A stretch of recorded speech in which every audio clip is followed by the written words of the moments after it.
Here's to us, my dear. Driver, मुझे Gwalior office drop कर दो, फिर सर को गोरमी ले जाना। Okay madam. अब आदित्य अकेला ही अपने गांव जाने वाला था, लेकिन वो नहीं जानता था कि उसने रोहन पर भरोसा करके कितनी बड़ी गलती कर दी थी। यहाँ बात सिर्फ क्रेडिट की नहीं थी, एक खास रिश्ते की भी थी, और अभी वही रिश्ता, उसकी शादी टूटने की कगार पर था। एयरपोर्ट से चली कार अब गोरमी की गलियों में पहुंच चुकी थी। आदित्य 5 साल बाद अपने गांव लौट रहा था। खिड़की से बाहर झांकते हुए उसकी आंखों में चमक थी। गांव की गलियां अब बदली बदली सी लग रही थी। चौपाल सजा था, रंगीन झंडियां टंगी थी और लोग खुशी में झूमते नजर आ रहे थे। वाह, सच में मेरा गोरमी कितना बदल रहा है। मेरे गांव वाले सच में तरक्की कर रहे हैं, यही तो चाहता था मैं। लेकिन जैसे ही आदित्य कार से उतरा, माहौल बदल गया। गांव वालों की आंखों में जो चमक थी, वो अचानक आदित्य को देखकर जैसे गायब हो गई। वो सब गांव वाले जो अभी तक खुशियां मना रहे थे, एकदम से खामोश हो गए, मानो किसी अनचाहे मेहमान ने उनकी खुशियों में दस्तक दे दी हो। अरे ये तो आदित्य है, 5 साल के बाद। जिसने हमसे पैसा लेकर हमें धोखा दिया था, अब यहाँ क्यों है? लगता है इसके वो रुपए खत्म हो गए जो गांव वालों से फिर से भीख मांगने आया। अरे इसकी हिम्मत भी कैसे हुई? शर्म लिहाज कुछ है भी कि नहीं? आदित्य ने अभी तक किसी की कोई बात नहीं सुनी थी। वो तो बड़ी उम्मीद लिए चौपाल की ओर बढ़ रहा था। उसने भीड़ में मनु और सावित्री देवी को देखा। उसकी आंखों में खुशी की चमक उतर आई, लेकिन मनु की आंखों में सिर्फ हैरानी और सावित्री देवी की आंखों में गुस्सा था, जिसे देखकर आदित्य उलझन में पड़ गया। ए मनु, कैसी हो तुम? माँ जी, आप कैसी हैं? मैं जानता हूँ आज इतने सालों के बाद अचानक मुझे यहाँ देखकर आप सब लोग हैरान हो गए, इसीलिए शायद अपनी खुशी भी जाहिर नहीं कर पा रहे हैं आप लोग। लेकिन सच यही है कि अब मैं लौट आया हूँ आप सबके बीच। आप सबसे दूर रहकर मैंने आपको और खासकर मनु को कितना याद किया, मैं बता भी नहीं सकता। कब से इस दिन का इंतजार कर रहा था मैं कि यहाँ पर आऊँ और आप सबसे मिलूं। बातें तो देखो इसकी। अरे हमारी याद खींच लाई या फिर रुपयों की कमी? 5 साल से तो हमारी कोई याद नहीं आई तुम्हें, फिर अब अचानक याद कैसे आ सकती है? बताओ, अब क्यों आए हो यहाँ हमें और धोखा देने? 5 साल पहले भी तो हमें लूट कर ही भागे थे ना, अब फिर से सब कुछ ले जाना चाहते हो क्या? माँ जी, आप ये क्या कह रही हैं? मैं चुप रहो। एक तरफ तुम हो जिसने अपनी बीवी को, अपने ससुराल को और पूरे गांव को धोखा दिया, और दूसरी तरफ रोहन है जो हमारे गांव में रहकर ही इतना बड़ा काम कर गया। और जब हमारे गांव में खुशियाँ लौट रही हैं, तो तुम अपनी लालची नियत और बुरी नजर लेकर यहाँ चले आए। जाओ यहाँ से, अब हमारा तुमसे कोई वास्ता नहीं है। सावित्री देवी के शब्द आदित्य के कानों में तीर की तरह चुभ रहे थे। उसे ना अपने कानों पर भरोसा हो रहा था और ना सावित्री जी की कही हुई बातों पर। वो इतना हैरान था जैसे किसी डरावने सपने को हकीकत में बदलते देख लिया हो। ऐसा तो उसने सोचा ही नहीं था। उसने बुझी हुई नजरों से मनु की तरफ देखा। मनु, ये सब क्या है? क्या सच में तुम सब लोग मेरे बारे में ये सब सोच रहे थे? अरे मैं तो यहाँ से बाहर गया था कुछ काम करने, रुपए कमाने। आज देखो मैं एक सफल आदमी बनकर लौटा हूँ और इसीलिए अपनी सफलता की खुशियाँ सभी गाँव वालों के साथ मिलकर मनाना चाहता था। मैं कोई धोखेबाज नहीं। आप सभी गाँव वालों से मैंने जो रुपए लिए थे वो एक मदद के रूप में लिए थे, ये सोचकर कि सही समय पर मैं उन्हें लौटा भी दूंगा। मैंने किसी के रुपए हड़पे नहीं है। मनु, तुम तो मेरे ऊपर भरोसा करती हो ना? मनु खामोशी से आदित्य को देख रही थी। उसकी आंखों में कई सवाल थे और कई सारी उलझने भी, लेकिन उसका दिल अभी आदित्य के लिए ही तड़प रहा था। फिर भी गाँव वालों के दबाव में आकर उसने आदित्य से कुछ नहीं कहा और चुपचाप खड़ी सब देखती रही। तभी रोहन मनु के आगे आकर खड़ा हो गया और आदित्य को खाली खोटी सुनाने लगा। अरे उस बेचारी से क्या पूछते हो? 5 साल से तो तुमने उसकी खबर तक नहीं ली कि मनु जिंदा भी है या मर गई। उसका घर कैसे चल रहा होगा? उसे यहाँ गाँव में छोड़कर तुम आराम से शहर में मौज मस्ती कर रहे थे, तब कहाँ गया था तुम्हारा प्यार और तुम्हारी ये झूठी चिंता? तुम क्यों मनु की तरफ से उसकी वकालत कर रहे हो? हाँ, मेरे और मनु के बीच में बोलने वाले तुम होते कौन हो? मैं अपनी पत्नी से बात कर रहा हूँ, बेहतर होगा कि तुम बीच से हट जाओ। अरे तुम रोहन से इस तरह से बात नहीं कर सकते। रोहन सिर्फ इस गांव का लड़का नहीं, हम सबका मसीहा भी है। आज उसी की वजह से गोरमी गांव तरक्की कर रहा है, समझे तुम तो हमारे बुरे दिनों में, बुरे हालातों में छोड़कर भाग निकले थे यहाँ से, लेकिन रोहन ने यहाँ रहकर इतनी मेहनत की और सभी गाँव वालों के लिए इतनी सुविधा जुटाई, और आज उसी की वजह से हम लोगों को रोजगार मिला है, जानते हो तुम? अरे मैं जानता हूँ, आप सभी लोग अपने पेपर बैग्स के काम के बारे में कह रहे हैं ना, वो सब तो आपकी खुद की मेहनत है। रोहन का या किसी और का उसमें कोई योगदान नहीं है। वैसे भी पेपर बैग्स का काम शुरू करने का आइडिया मनु का था, इसलिए अगर आप सबको क्रेडिट देना ही है तो फिर मनु को दीजिए, रोहन को नहीं। रोहन ने आप लोगों के लिए कुछ खास नहीं किया है, वो तो बस अपनी नौकरी कर रहा है। नहीं आदित्य, तुम समझ नहीं रहे हो। पेपर बैग्स बनाने का आइडिया भले ही मेरा था, लेकिन उसे साकार करना और बाजार तक पहुंचाना, ये सब रोहन की वजह से ही हो पाया है। रोहन ने अभी हाल में हम लोगों को एक बड़ी कंपनी अमलताज ग्रुप का प्रोजेक्ट भी दिलवाया है। ये वही कंपनी है जिसमें रोहन काम करता है। अगर वो कोशिश न करता तो हमें इतना बड़ा ऑर्डर कौन देता? अरे लगता है अपने CEO होने की बात छिपाकर मैंने बड़ी गलती कर दी। मुझे सोनिया की बात मान ही लेनी चाहिए थी, लेकिन मुझे क्या पता था कि रोहन इतना बड़ा धोखा देगा। इसे तो सब पता है कि ये प्रोजेक्ट इसकी वजह से नहीं बल्कि नए CEO यानी मेरी वजह से मिला है। लगता है इन सबकी गलतफहमी दूर करने के लिए मुझे अपनी सच्चाई बतानी ही पड़ेगी। ऐसा सोचकर आदित्य ने बड़ी हिम्मत करके मनु और बाकी गांव वालों से कहा, देखो मनु, मैं जानता हूँ कि तुम लोगों को अभी कुछ दिन पहले ही एक बड़ा प्रोजेक्ट मिला है और उसके लिए आज ही रोहन के अकाउंट में एक साइनिंग अमाउंट भी ट्रांसफर किया गया है, लेकिन वो सब रोहन की वजह से नहीं मिला है। वो सब तुम लोगों की काबिलियत और कंपनी के नए मालिक की वजह से मिला है, जिसे तुम लोगों के हुनर की परख है। मतलब मैं रोहन को मसीहा बनाकर उसे बढ़ावा मत दो तुम लोग। आदित्य, तू फिर से इन गाँव वालों को भड़काने है। मैं कहता हूँ अभी के अभी यहाँ से निकल जा, और ये जो बेमतलब की बातें यहाँ कर रहा है ना, ये भी बंद कर। और इस साइनिंग अमाउंट की बात तुझे कैसे पता? कहीं ऐसा तो नहीं है कि तू उन रुपयों की जानकारी लगने पर तू यहाँ आया? मुझे तो लगता है जरूर तू रुपयों के लालच में यहाँ आया है। हाँ, देखो तो कितना शातिर है। अभी अभी रोहन के खाते में रुपए आए हैं और इसे पता भी चल गया ये जरूर 25 लाख रुपए के लालच में ही यहाँ आया है। मैं तो कहता हूँ कि इसे मार मार कर यहाँ से भगा दो, वरना कहीं ऐसा ना हो कि हमारा प्रोजेक्ट भी इससे छिन जाए और ये रुपए लेकर भी भाग जाए। हाँ हाँ, पापा सही कह रहे हैं। आदित्य तभी लौटा है जब उसे पता चला कि गांव को इतना रुपया मिलने वाला है। पहले भी तो सबके पैसों पर हाथ साफ करके भाग गया था ये, और अब इस बड़े प्रोजेक्ट पर इसकी नजर है। भीड़ के सुर रोहन के पक्ष में गूंज उठे। आदित्य चुपचाप खड़ा रह गया। उसकी आंखें मनु को तलाश रही थी। शायद उम्मीद थी कि वो कुछ तो कहेगी, कुछ तो उसका साथ देगी, लेकिन मनु चुप थी। उसकी आंखों में उलझन और आंसू की नमी थी। अब सवाल ये था कि क्या सच कभी सामने आ पाएगा? क्या आदित्य को अपना हक मिलेगा, या वो हमेशा इस भीड़ के बीच अपराधी ही कहलाएगा? गोरमी की चौपाल पर भीड़ अब बेकाबू हो चुकी थी। लोग आदित्य की तरफ गुस्से में बढ़ रहे थे, हाथ उठे हुए थे, जबान पर गालियां थी और आंखों में पुराने घावों की चुभन। हर कोई उसे धक्का देकर मारकर बाहर निकाल देना चाहता था। धोखेबाज आदित्य, भाग जा यहाँ से, वरना सारे गाँव वाले मिलकर तुझे जान से मार देंगे। हाँ, इस धोखेबाज को अब हमारे गाँव में जगह नहीं मिलेगी। भाइयों बहनों, इसे बता दो कि अब हम इसके झूठे वादों और छल कपट भरी बातों में नहीं आने वाले हैं। इसे आज अच्छी तरह सबक सिखाकर ही यहाँ से रफा दफा करेंगे, जिससे ये दोबारा यहाँ आने की जरूरत न करे। मारो इसे, मारो। अचानक उमड़ी हुई भीड़ को देखकर आदित्य भी घबरा गया। वो जोर जोर से चिल्लाते हुए अपने दोनों हाथ उठाकर लोगों को आगे बढ़ने से रोकने की कोशिश करने लगा, लेकिन अब उसकी बात कोई भी सुनने को तैयार नहीं था। आदित्य को अपनी कोशिश नाकाम होती दिखाई दी तो वो जल्दी से इधर उधर भागते हुए मनु को ढूंढने लगा। तब तक भीड़ उसके नजदीक पहुंच गई और उस पर टूटने ही वाली थी कि अचानक एक आवाज गूंजी, रुको, कोई भी हाथ नहीं उठाएगा। मनु की जीभ ने पूरे माहौल को पल भर में रोक दिया। सभी हैरानी से मनु को देखने लगे। आदित्य की आंखों में हल्की सी चमक लौटी, जैसे उसे यकीन हो गया कि मनु अब भी उसका साथ देगी। मनु आज भी मेरी है। सही मौके पर उसने मुझे बचा लिया, वरना आज मैं अपना सच बताने के लिए जिंदा ही नहीं बच पाता। ये सोचकर आदित्य जल्दी से कदम बढ़ाते हुए मनु के पास जा पहुंचा और भावुक होकर कहने लगा, thank you so much Manu. कम से कम तुम तो मेरे साथ हो। तुम्हें मेरे ऊपर भरोसा है, मेरे लिए इतना काफी है। मैं जानता हूँ कि ये बाकी सभी लोग भी एक दिन मेरा सच स्वीकार कर ही लेंगे मनु। मैं सच कह रहा हूँ, मैं ही हूँ अमलताज ग्रुप का नया सीईओ।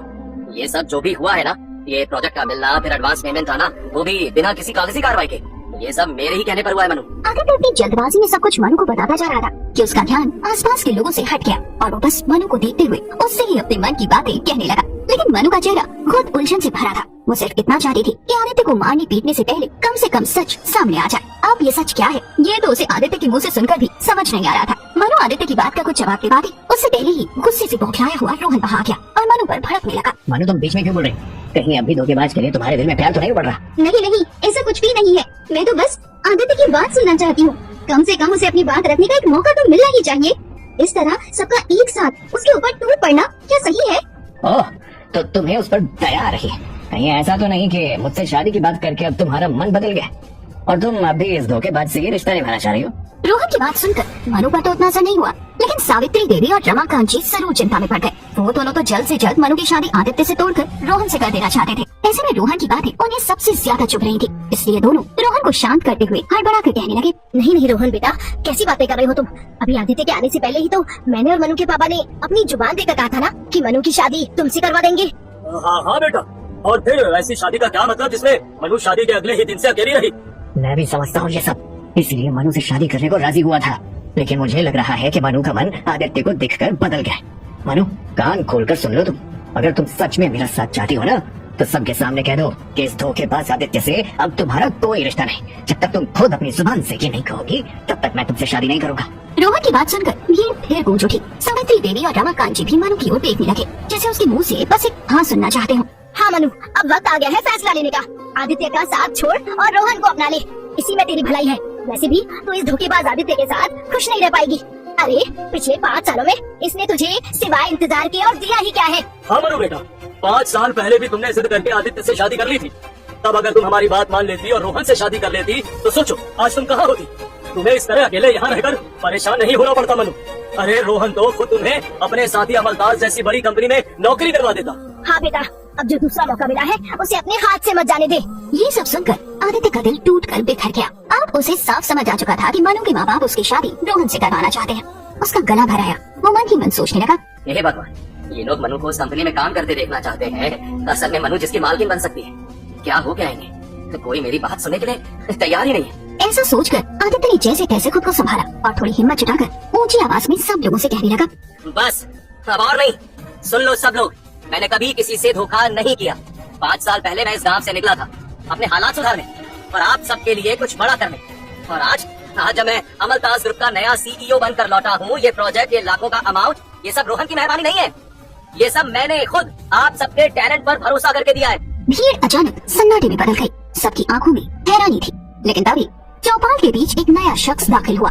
ये था आकाश, अमलताज कंपनी का जूनियर लीगल ऑफिसर, जिसके हाथ में कुछ फाइल्स थी। रोहन कौन है आप लोगों में से? मैं हूँ, कहिए क्या हो? मुझे सोनिया मैडम ने भेजा है। मैं अमलताज ग्रुप से आया हूँ। मुझे आपकी साइन करानी है लीगल पेपर्स पर। आपको कुछ एडवांस पेमेंट किया गया था क्या? उसी के सिलसिले में लीगल डॉक्यूमेंट्स भेजे हैं सोनिया मैडम ने। आप एक बार देखकर साइन कर दीजिए। अचानक ये सब सुनकर भीड़ में हलचल मच गई। सबकी नजरें अब रोहन और आकाश पर थी। लोगों के मन में ये भी सवाल था कि अगर आदित्य सच बोल रहा है तो आकाश ने आदित्य को पहचाना क्यों नहीं? क्या वो भी अपने नए सीईओ को नहीं जानता, या फिर कहीं आदित्य झूठ ही बोल रहा हो? ये सब सोचते हुए रोहन ने आकाश से कहा, ठीक है, पेपर दिखाइए, मैं साइन कर देता हूँ। लेकिन एक बात बताइए, क्या सोनिया मैडम ने आपको ये नहीं बताया कि अमलताज ग्रुप के सीईओ बदल गए? क्योंकि इस फाइल पर तो सिर्फ सोनिया मैडम के ही साइन दिख रहे, सीईओ के साइन नहीं। हाँ, बताया था सोनिया मैडम ने, लेकिन वो अभी अवेलेबल नहीं है। ऐसा बोलकर सारे पेपर्स मैडम ने खुद साइन करके भेजे हैं। असल में ये पेपर्स हमारे ग्वालियर ऑफिस में ही तैयार किए गए हैं। वहाँ सोनिया मैडम अकेली थी।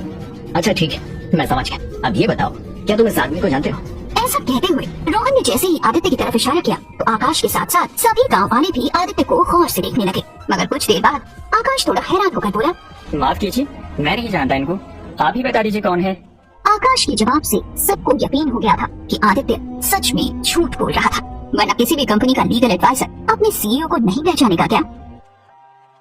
चौपाल में खामोशी पसरी हुई थी। आकाश के मुंह से निकले शब्द मैं इन्हें नहीं जानता आदित्य के सीने में तीर की तरह चुभ रहे थे। लोगों की आंखों में अब कोई शक नहीं बचा था। सबको लग रहा था कि आदित्य सचमुच झूठ बोल रहा है। आकाश के जवाब के साथ ही भीड़ में कानाफूसी बढ़ गई और आवाजें गूंजने लगी, जिसका फायदा उठाना रोहन को अच्छी तरह आता था।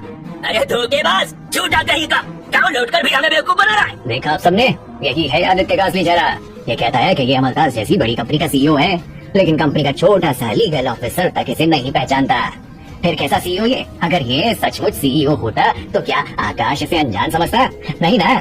बिल्कुल सही कह रहे हैं आप रोहन जी। सच तो ये है कि सोनिया मैडम सिर्फ आपकी वजह से इस छोटे से गांव पर मेहरबान हुई हैं।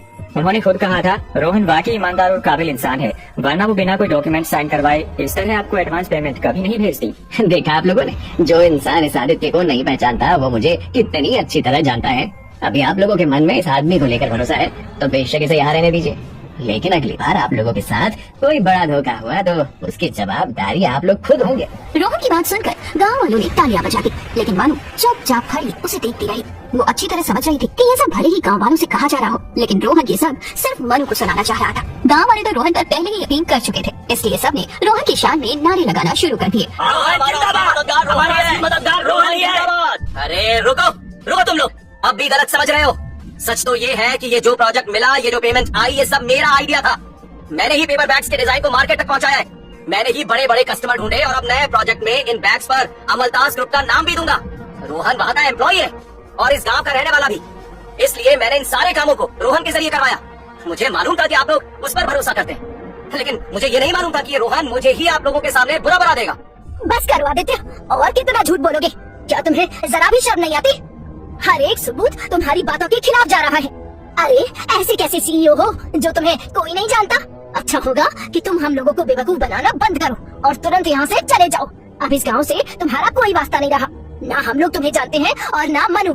चले जाओ यहाँ से, इससे पहले कि हम तुम्हें धक्के मार कर यहाँ से निकलवा दें। देखिए, अगर यही बात मनु अपने मुंह से कह देगी तो मैं जरूर यहाँ से चला जाऊंगा, लेकिन जब तक मनु मुझे कुछ नहीं कहेगी तब तक मैं उसे यहाँ तुम सब लोगों के बीच छोड़कर तो कहीं नहीं जाऊंगा, क्योंकि अब मुझे रोहन की नीयत पर जरा सा भरोसा नहीं है।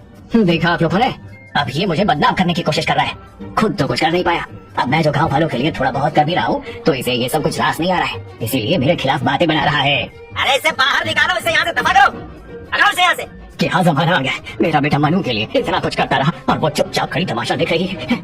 उसने रोहन के लिए एक शब्द तक नहीं कहा और न ही आदित्य को यहाँ से जाने के लिए कह रही है। इतना कहकर सहदेव जी तुरंत वहाँ से पलट कर जाने लगे। तभी आदित्य ने पीछे से उनको आवाज देते हुए अपनी बात समझानी चाहिए, लेकिन आदित्य की आवाज बीच में ही दब गई, क्योंकि आकाश और रोहन ने गाँव वालों के साथ मिलकर उसे जोर से चुप करा दिया था। लेकिन फिर भी वो हार मानने वालों में से नहीं था। उसने सबको रोकते हुए तेज आवाज में कहा, ठीक है, आप लोगों को मेरी बात का यकीन नहीं है ना, तो मैं आपको सारे लीगल पेपर्स दिखा सकता हूँ। आकाश जो पेपर्स लेकर आया है वो तो ग्वालियर ऑफिस में ही तैयार किए गए, लेकिन अमलताज के मेन ऑफिस में मेरे पास इस प्रोजेक्ट की पूरी फाइल रखी है और आने वाले समय में मैं पेपर बैग्स का ये काम किस ऊंचाई तक लेकर जाऊंगा वो विजन भी मैंने पूरा बना रखा है। मैं वो सब कुछ आपको दिखा सकता हूँ। आपको किसी की बात सुनने की जरूरत नहीं है। जब आपकी आंखों के सामने सारे सबूत होंगे तब तो आप मेरी बात मानेंगे ना। भाइयों बहनों, ये चालाक आदमी अब अपने पास कुछ नकली पेपर्स दिखाकर हमें धोखा देना चाहता है। हो सकता है इसने अमलताज कंपनी से चोरी करके ये कागज निकाले हों। ये सुनते ही भीड़ फिर से गुस्से से भड़क उठी और सब लोग आदित्य की तरफ बढ़ने लगे। मारो इसे, ये चोर है। हाँ, ये चालबाज है। अरे गांव से निकालो इसे, इसने हमें फिर से धोखा दिया है। भगाओ इसे यहाँ से। चोरी, चालबाजी, अरे तुम लोग मुझे पहचानते क्यों नहीं? मैं वही आदित्य हूँ जिसने इस गांव के लिए अपना सब कुछ दांव पर लगाया है। 5 साल मैंने अपने सपने और अपने मेहनत को जलाकर सिर्फ तुम लोगों के लिए काम किया, समझे तुम? लेकिन उसकी बात सुनने वाला कोई नहीं था। तभी मनु की आंखें भर आईं। उसका चेहरा दर्द और उलझन से भरा हुआ था। वो आदित्य को देखते हुए धीरे धीरे चौपाल के बीच आ गई। आदित्य, अब बहुत हो गया, मैं और नहीं सह सकती। 5 साल मैंने तुम्हारा इंतजार किया, सोचा था तुम लौटोगे तो मेरा सहारा बनेगा, लेकिन आज तुमने सबके सामने मेरी इज्जत को मिट्टी में मिला दिया। अरे झूठ बोलने तक तो ठीक था, लेकिन तुम तो चोर भी निकले। अपनी झूठी बातों को सच साबित करने के लिए तुम इतना गिर जाओगे, ये मैंने कभी सोचा भी नहीं था। मनु की बात सुनकर आदित्य ठिठक गया। अभी तक सिर्फ मनु उसका सहारा थी। उसे उम्मीद थी कि मनु उसे समझेगी, लेकिन अब मनु की कही हुई बातें आदित्य की हर उम्मीद को तोड़ चुकी थी। अगर तुम सच में सीईओ हो तो सब तुम पर क्यों शक कर रहे हैं? क्यों कोई भी तुम्हें पहचान नहीं पा रहा? क्यों हर सबूत तुम्हारे ही खिलाफ है? आदित्य, मैं अब और धोखा नहीं झेल सकती। मनु की आंखों से आंसू छलक पड़े। उसने सबके सामने हाथ छोड़कर कहा, आज से मेरा तुमसे कोई रिश्ता नहीं। मैं तुमसे अपना हर नाता तोड़ती हूँ। प्लीज अब इस गांव से चले जाओ। आदित्य की आंखों से भी आंसू बहने लगे। वो कुछ कहना चाहता था, मगर शब्द गले में ही अटक गए। उसका सिर झुक गया। उसकी निगाहें उस पर थी जैसे पूरा गांव अब उसे पराया कर चुका हो। वो बड़ी हिम्मत करके मनु के पास गया और उससे एक आखिरी सवाल पूछने लगा। क्या कहा मनु? तुम्हें सच में लगता है कि मैं चोरी कर सकता हूँ? अरे मैं तुम्हारे भरोसे पर सब कुछ छोड़ कर गया था।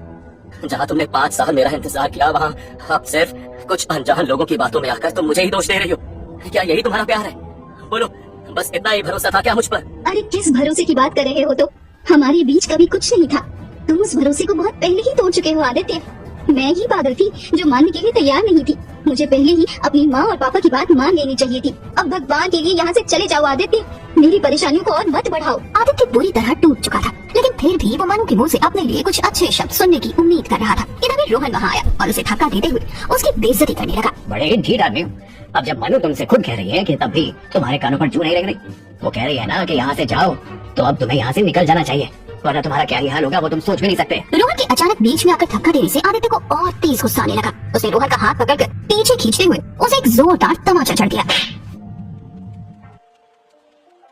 आदित्य की इस हरकत से अचानक ही सन्नाटा सा छा गया और फिर जैसे सब एक साथ आदित्य पर धावा बोलने के लिए तैयार हो गए। आदित्य भी काफी गुस्से में था और रोहन इस तरह सबके सामने थप्पड़ खाकर शॉक था, मगर वो जानता था कि उसके लिए बोलने वाले वहाँ बहुत लोग हैं। इसी बात का फायदा उठाकर उसने डबडबाई आंखों से सावित्री देवी और रमाकांत जी की तरफ देखा और वो तुरंत ही जोश में आकर आदित्य पर चिल्लाने लगे।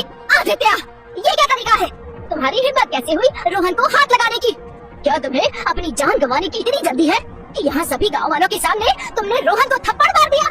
अब तो तुम सोच भी नहीं सकते कि इसका अंजाम कितना बुरा होने वाला है। अभी तक सब लोग तुम्हें सिर्फ इसलिए बर्दाश्त कर रहे थे क्योंकि तुम हमारी मनु के पति हो, लेकिन अब तुम्हारी इस हरकत के बाद तो खुद मनु भी कहे तब भी हम तुम्हें यहाँ रहने नहीं दे सकते।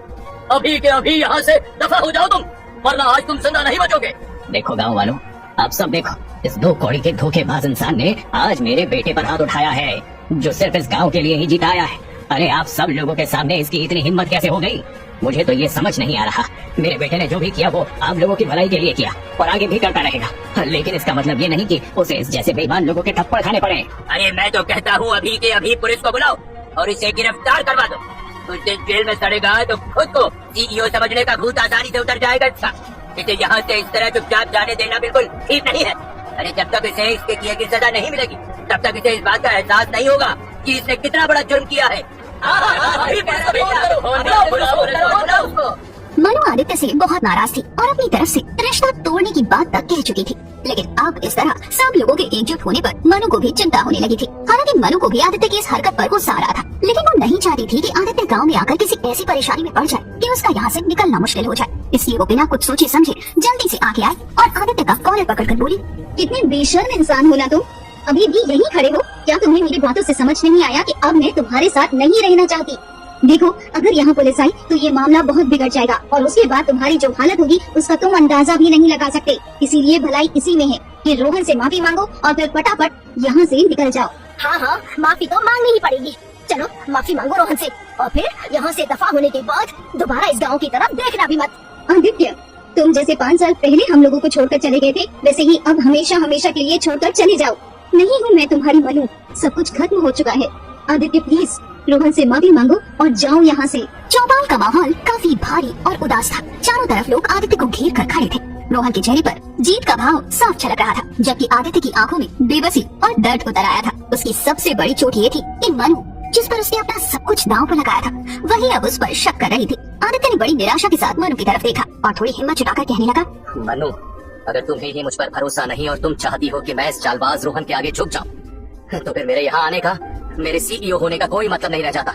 अरे मैं तो यहाँ सिर्फ तुम्हारे लिए आया था मनु। 5 साल के बाद जब मैंने गांव लौटने का फैसला किया तो उसकी वजह सिर्फ तुम थी, लेकिन जब तुम ही मुझ पर विश्वास नहीं करती, तुम ही मुझे गलत समझती हो, तो मुझे इस लड़ाई का कोई मकसद नजर नहीं आता मनु। इतना कहकर आदित्य ने बहस करना बंद कर दी। उसकी आवाज दब गई, लेकिन आंखों से बहते आंसू अब भी सब कुछ कह रहे थे। उसकी चुप्पी का फायदा आकाश ने तुरंत उठाया। आप सबने देखा ना, अगर इस सच में सीईओ होता तो ऐसे चुप क्यों हो जाता? सच बोलने वाले को कभी चुप होने की जरूरत नहीं होती। सच्चाई वही है जो रोहन जी कह रहे हैं। भीड़ में सहमति की आवाजें गूंजने लगी। लोग रोहन की तरफ देखते हुए फिर से उसे ही सपोर्ट करने लगे। अरे हाँ, आकाश जी एकदम सही कह रहे हैं। रोहन ही सही है। रोहन ही गांव का असली सहारा है। आज उसने हम सब के लिए थप्पड़ तक खा लिया है। क्या हमें रोहन जैसा कोई और मिल सकता है क्या? नहीं नहीं, कभी नहीं। तो अब जब आप सब लोग सच जान चुके हैं तो देर किस बात की? इस धोखेबाज से कहिए कि तुरंत रोहन जी से माफी मांगेंगे, वरना पुलिस को आने में ज्यादा देर नहीं लगेगी। देखा आदित्य, सच सामने आ ही गया। आखिर तुम वाकई इतने बड़े सीईओ होते तो अमलताज ग्रुप का एडवांस तुम्हारे अकाउंट में आता, लेकिन आया किसके पास? मेरे पास। और अगर तुम्हारा गांव वालों से इतना ही लगाव होता तो तुम खुद अपने हाथों से ही रकम बांटते, किसी और के जरिए नहीं। अब तो सभी गांव वाले रोहन के ही समर्थन में थे। सभी के मुंह पर एक ही बात थी कि आदित्य को रोहन से माफी मांगनी पड़ेगी। ये सब सुनकर आदित्य का चेहरा और भी झुक गया, लेकिन उसने हिम्मत बटोरी और आखिरी बार सबके सामने बोलने के लिए आगे आया। ठीक है, आप सबको जो भी लगे मान लीजिए, लेकिन मैं आपको सिर्फ इतना बताना चाहता हूँ कि मैं यहाँ खाली हाथ नहीं आना चाहता था। मैं इसी गांव का बेटा हूँ, इसी मिट्टी में पला बढ़ा हूँ, और जब अमलताज ग्रुप में जाकर मैंने अपनी पहचान बनाई तो मेरी पहली इच्छा यही थी कि मेरा गांव भी तरक्की करे। भीड़ चुप हो गई। सबकी निगाहें अब आदित्य पर थी, लेकिन ये भी साफ समझ आ रहा था कि कोई भी आदित्य की बातों पर ध्यान नहीं दे रहा था। वो लोग तो बस उसकी माफी का इंतजार कर रहे थे। ये देखकर आदित्य ने हताश होकर मनु से कहा, मनु, मैं आज भी तुमसे उतना ही प्यार करता हूँ जितना 5 साल पहले करता था। मैंने आज तक जो भी किया, जितनी भी मेहनत की, वो सब सिर्फ तुम्हारे लिए की मनु, ताकि तुम्हें गर्व हो सके कि तुम्हारा पति किस काबिल है। आदित्य की बातों से मनु का मन पिघल रहा था, इसलिए उसकी आंखें भी भीग गई, लेकिन उसने अपना चेहरा दूसरी तरफ घुमा लिया, जिससे आदित्य को पता न। आदित्य की आंखों में अभी भी उम्मीद की एक आखिरी किरण बाकी थी, लेकिन चौपाल में खड़े गांव वालों की आंखों में सिर्फ गुस्सा और अपमान का तूफान उमड़ रहा था। आकाश ने जेब से मोबाइल निकाला और तुरंत पुलिस को कॉल मिलाने लगा। अब और बर्दाश्त करने की जरूरत नहीं है। पुलिस आएगी और ये आदमी सलाखों के पीछे जाएगा, तभी से अपनी औकात का पता चलेगा। लेकिन कॉल पूरी होने से पहले ही रोहन ने झट से आकाश का हाथ पकड़ लिया और कॉल डिस्कनेक्ट करते हुए बोला, रुको आकाश, ले जाए। इसे गधे पर बैठाकर पूरे गांव में घुमाया जाना चाहिए, ताकि ये सबक जिंदगी भर याद रखे। बोलो, क्या कहते हो आप सभी? दोगे मेरा साथ? हाँ हाँ, सही कहा रोहन ने, यही सजा होनी चाहिए। इसका मुंह काला करो और गधे पर बैठा दो। इससे भी तो पता चले कि हम लोगों को धोखा देने वाले इंसान का हम क्या हाल करते हैं। ये सब सुनकर आदित्य के पैरों के नीचे से जैसे जमीन खिसक गई। 5 साल बाद जब वो अपने गांव लौटा था तो उसने कभी भी नहीं सोचा था कि उसे अपने ही गांव में इस कदर अपमानित होना पड़ेगा। उसे तो यकीन ही नहीं हो पा रहा था कि ये वही गांव वाले हैं जिनके लिए वो बड़े बड़े सपने देख रहा था। उसने बहुत दुखी होकर सबसे कहा, अरे आप लोग मेरी बात क्यों नहीं सुन रहे? मैं आप सभी से इतना बड़ा झूठ क्यों बोलूंगा? आपको सबूत चाहिए ना? तो देखो ना, ये गाड़ी मेरी है और इसके ऊपर अमरदास कंपनी का लोगो भी लगा हुआ है। अगर मैं सीईओ ना होता तो क्या ये मेरे पास ये सब कुछ होता क्या? हद है, कंपनी का लोगो दिखाकर हमें बेवकूफ बना रहे हो। ये सब पैसे से बनवाना मुश्किल है क्या? हमें इतना मूर्ख समझा है क्या तुमने? और रही गाड़ी की बात, तो इतनी बड़ी और महंगी गाड़ी खरीदने की औकात नहीं है तेरी, ये हम सब अच्छी तरह से जानते हैं। अरे भाड़ी की गाड़ी लाकर हम सबको बेवकूफ बनाने चला है। आदित्य की बातें कोई नहीं सुन रहा था। तभी मनु आगे बढ़ी। उसके चेहरे पर गुस्से की लकीरें और आंखों में दर्द साफ झलक रहा था। बस आदित्य, अब और ड्रामा मत करो। अगर तुम सच में कुछ साबित करना चाहते हो तो बस ये साबित करो कि अब मेरी लाइफ में कोई प्रॉब्लम खड़ी नहीं करोगे और चुपचाप यहाँ से और मेरी जिंदगी से निकल जाओगे। मुझे तो ये समझ नहीं आ रहा कि अब किस रिश्ते से तुम अपना अधिकार दिखा रहे हो। अगर अधिकार समझते तो सालों पहले जाते ही क्यों? 5 साल तक कहाँ थे तुम? आज जब सब यहाँ खुश हैं तो क्यों लौट आए हो तमाशा खड़ा करने? इतना कहकर मनु ने सबके सामने आदित्य को एक जोरदार थप्पड़ जड़ दिया।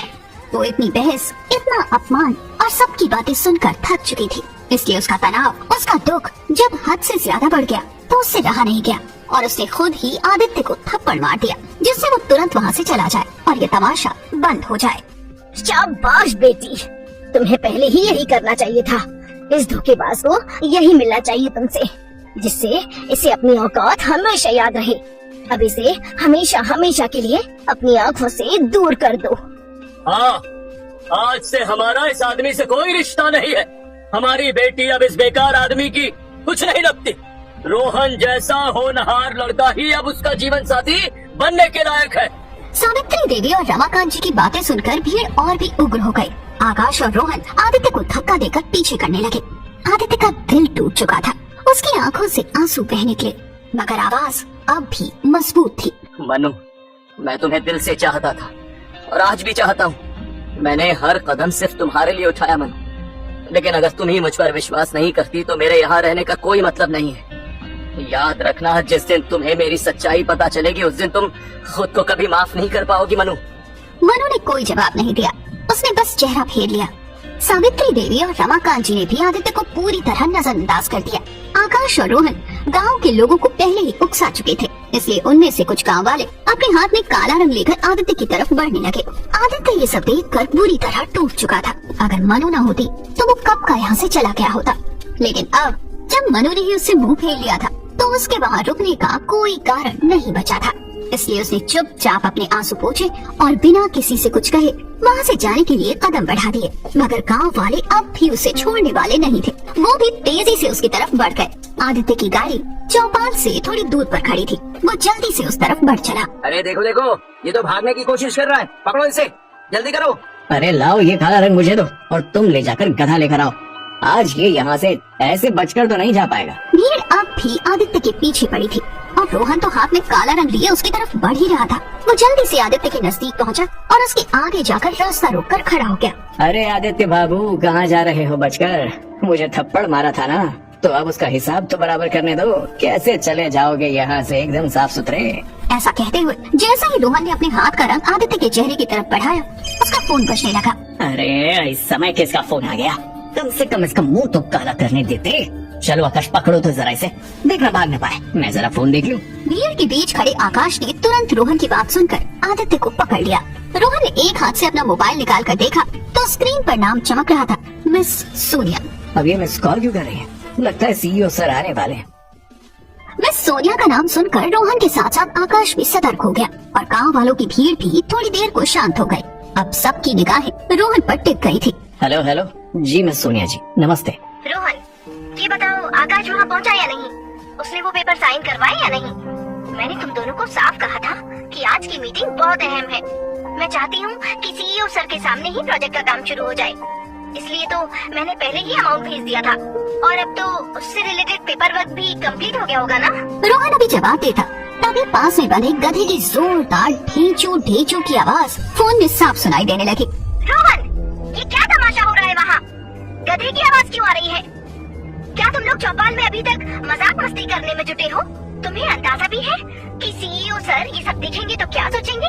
मैंने उनके वेलकम के लिए अच्छा सा म्यूजिक प्ले करने को कहा था और तुम एक गधे की आवाज सुनाओगे उन्हें? अगर उन्होंने ये सब देखा तो कितनी बड़ी बेइज्जती होगी हमारी। वैसे वो पता नहीं कहाँ रह गए हैं रास्ते में, अभी तक तो उन्हें पहुँच जाना चाहिए था। मिस सोनिया की बात सुनकर रोहन के चेहरे का रंग उड़ गया। पसीने की बूंदें उसके माथे पर चमकने लगी। उसे ऐसे देखकर उसके पीछे खड़ी गांव वालों की भीड़ भी अब थोड़ा सहमने लगी थी। सभी एक दूसरे को देखने लगे जैसे उन लोगों ने अनजाने में कोई बहुत बड़ी गलती कर दी हो। नहीं मैडम, अब आप गलत समझ रही हैं। यहाँ तो बस गांव में थोड़ी हलचल थी। वो गधा भी मैं हटवा देता हूँ। किसी धोबी का है, रास्ते से निकल रहा था तो आपको आवाज सुनाई दी। आप चिंता मत कीजिए, सीईओ सर के आने से पहले मैं यहाँ सब कुछ ठीक करवा दूंगा। वैसे मैडम, सीईओ सर अभी तक आए क्यों नहीं? और आप भी तो उनके साथ ही आने वाली थी ना? आप सुबह कहकर गई थी। हाँ, मैं आने वाली तो थी, मगर वो लीगल पेपर्स के चक्कर में मुझे ग्वालियर ऑफिस रुकना पड़ा और फिर यहाँ भी एक जरूरी काम लग गया तो निकल नहीं पाई। लेकिन सीईओ सर तो आकाश से भी पहले निकल गए थे। उन्हें तो वहाँ बहुत पहले पहुँच जाना चाहिए था। चलो मैं पता करती हूँ कि वो कहाँ रह गए। तुम उन पेपर्स को संभाल कर रखना। जब सीईओ सर वहाँ पहुँचे तो उनके भी साइन ले लेना पेपर्स पर। हाँ मैडम, आप फिक्र मत कीजिए। सीईओ सर के आने के बाद आपको कोई शिकायत नहीं मिलेगी, मैं सब देख लूंगा। इतना कहकर रोहन ने जल्दी से फोन रखा और अपने कुछ खास लोगों को इशारा करके उस गधे को वापस ले जाने के लिए कह दिया। अरे जल्दी करो, उस गधे को वहाँ से हटवाओ, वरना बड़ी गड़बड़ हो जाएगी। मैडम ने इस गधे की आवाज सुन ली थी। वो तो मैंने जैसे तैसे बातें बनाकर उसको आश्वासन दिया था कि यहाँ सब तैयारी ठीक है। अच्छा, वो सीईओ सर के बारे में क्या कह रही थी? कुछ खास नहीं, बस लीगल पेपर्स पर सीईओ सर के साइन लेने को कह रही थी। मैंने कह दिया कि वो तो अभी तक पहुँचे ही नहीं है, लेकिन वो कह रही थी कि सीईओ सर तो बहुत पहले ही ग्वालियर से निकल आए थे। तो तुमने उनसे पूछा क्या कि सीईओ सर का नाम क्या है, कैसे दिखते हैं? मेरा मतलब कहीं सच में आदित्य तो सीईओ नहीं है? तुम भी ना पागल हो गया? कहाँ इस टीचर आदित्य की बात कर रहे हो? ये हकीकत में तो क्या सपने में भी सीईओ नहीं बन सकता, समझे तुम? ऐसा कहकर रोहन जैसे ही पीछे की तरफ पलटा तो आदित्य वहाँ नहीं था। रोहन ने तुरंत उसकी गाड़ी की तरफ देखा जो तेजी से गांव से बाहर की तरफ बढ़ती जा रही थी। आकाश, मैंने तुम्हें उसको पकड़ने के लिए कहा था ना, और तुमने उसे जाने दिया, लेकिन क्यों? अब अपने हाथ में पकड़े इस काले रंग का क्या करूँ मैं? सॉरी, माफ करना रोहन भाई। वो सोनिया मैडम की बात सुनने के लिए मैं तुम्हारे पास आकर खड़ा हो गया था। बस उतनी देर में वो आदित्य कब हाथ छुड़ाकर भाग निकला मैं देख ही नहीं पाया। आदित्य बिना कुछ कहे भीड़ को चकमा देकर वहाँ से निकल चुका था, लेकिन रोहन का गुस्सा ये देखकर अब और बढ़ गया था। गाँव वाले भी आदित्य के इस तरह बचकर निकल जाने से हो हल्ला कर रहे थे। चिंता मत करो, वो भागकर भी कहाँ जाएगा। असली खेल तो अब शुरू होगा। गाँव वालों, आप सब परेशान मत होइए, हमें आगे सब देखना है। नए सीईओ किसी भी समय यहाँ पहुँचते होंगे, इसलिए यहाँ जो भी हुआ उसे भूलकर अपने काम पर ध्यान दीजिए। हाँ, रोहन एकदम सही कह रहा है। जो हुआ उसे यहीं छोड़ो, अब आगे की सोचो। रोहन, मैं चाहती हूँ कि जब सीईओ सर यहाँ आए तो हम लोग उन्हें अपने प्रोजेक्ट के बारे में भी बताएं, जैसे कि कितने बैग्स कितने डिजाइन्स में बनेंगे, मटेरियल क्या क्या यूज होगा, तैयार बैग्स की डिलीवरी एक साथ एक लॉट में होगी या फिर थोड़े थोड़े स्लॉट में। इस तरह की बातों को लेकर डिस्कशन होना भी जरूरी है, जिससे लोगों में काम करने का उत्साह बना रहे। हाँ बिल्कुल, ये प्रोजेक्ट इतना बड़ा होगा कि पूरे इलाके में हमारी पहचान बन जाएगी। और सोचो, जब कागज के थैलों की डिमांड शहर में है तो हमें काम की कमी नहीं होगी कभी। और अब तो हमारे पास एडवांस अमाउंट भी आ गया, जिसे उपयोग करके हम अच्छे से अपना कच्चा माल मंगवा सकते हैं। रोहन और मनु की बात सुनकर गाँव वालों के चेहरे खिलने लगे। उम्मीद की एक नई किरण उनके दिलों में जाग उठी। सही कह रहे हो, अब हमारे बच्चों को भी रोजगार मिलेगा। और हम सब जो काम कर रहे हैं वो तो पर्यावरण के लिए भी अच्छा है। नए सीईओ आएंगे तो खुद हमारे काम करने का तरीका देखकर खुश हो जाएंगे। हाँ, बस एक बार ये प्रोजेक्ट शुरू हो जाए फिर देखना हमारी किस्मत बदल जाएगी। और हाँ, ये मत भूलना कि ये सब सिर्फ मेरी वजह से हो पाया है। तो आप सभी लोगों से विनती है कि सीईओ सर के सामने कुछ भी ऐसा मत कहना या करना जिससे मेरा नाम खराब हो जाए। रोहन की बातों का असर फिर से एक बार सब गांव वालों पर होने लगा था। भीड़ फिर से उसके लिए तालियां बजा रही थी और सब रोहन की तारीफों के पुल बांधने लगे थे। ये देखकर सावित्री देवी ने मनु से कहा, देखा बेटी, ये है असली दामाद, कितना समझदार और नेक दिल है। तेरा भविष्य सिर्फ इसके साथ ही सुरक्षित है। हाँ मनु, रोहन जैसा होनहार लड़का मिलना नसीब की बात है। हमें तो कोई शक ही नहीं कि यही तुम्हें खुश रखेगा। काश आदित्य भी ऐसा ही होता, मुझे छोड़कर जाने वाला नहीं, बल्कि मेरे साथ खड़े होकर लड़ने वाला। मनु की आंखों में आदित्य की यादें ताजा हो उठी। उसकी नजरों के सामने वो दिन घूमने लगे जब आदित्य और उसने साथ साथ अपनी सफलता के सपने देखे थे। तभी वहाँ अचानक कई सारी गाड़ियों की आवाजें आने लगी और मनु अपने ख्यालों से बाहर आ गई। सबको लग रहा था कि सीईओ सर आए हैं, लेकिन तभी एक लंबी काली गाड़ी का दरवाजा खुला और बाहर उतरी मिस सोनिया। उनका रौबदार अंदाज देखकर सब गांव वाले सहम गए। क्या हो रहा है यहाँ? इतनी हलचल क्यों है? नए सीईओ सर अभी तक यहाँ नहीं आए क्या? बताओ। वो तो काफी समय पहले ही निकल आए थे। उनके बाद तो आकाश निकला, वो भी यहाँ पहुँच गया और मैं भी कितनी देर बाद निकली। और देखो आप सबके सामने हूँ। फिर सीईओ सर कहाँ रह गए? मिस सोनिया की बात सुनकर सभी गांव वाले एक दूसरे का मुंह देखने लगे। किसी की हिम्मत नहीं हुई कुछ कहने की। चौपाल पर पसरा तनाव अभी पूरी तरह खत्म नहीं हुआ था। गांव वाले मन ही मन आदित्य के भाग जाने पर तरह तरह की बातें कर रहे थे, मगर अब उनकी निगाहें मिस सोनिया पर थी। गांव वालों के बीच खड़ी वो बेहद परेशान नजर आ रही थी। रोहन, आकाश, तुम दोनों मुझे सच सच बताओ, सीईओ सर आए या नहीं? इतने इंतजार के बाद भी वो यहाँ क्यों नहीं दिख रहे? मैंने साफ कहा था कि उनका स्वागत धूमधाम से होना चाहिए। तुम लोगों को गांव की सीमा पर ही उनके स्वागत की व्यवस्था करनी चाहिए थी। माफ कीजिए मैडम, लेकिन अगर हम ऐसा करते तब भी हम सीईओ सर को पहचान तो नहीं पाते ना। हमें उनके बारे में कुछ भी तो नहीं पता है। यहाँ हम सभी गांव वालों को यही मालूम था कि वो आपके साथ आएंगे, इसीलिए हम लोग तो तसल्ली से उनका इंतजार कर रहे थे।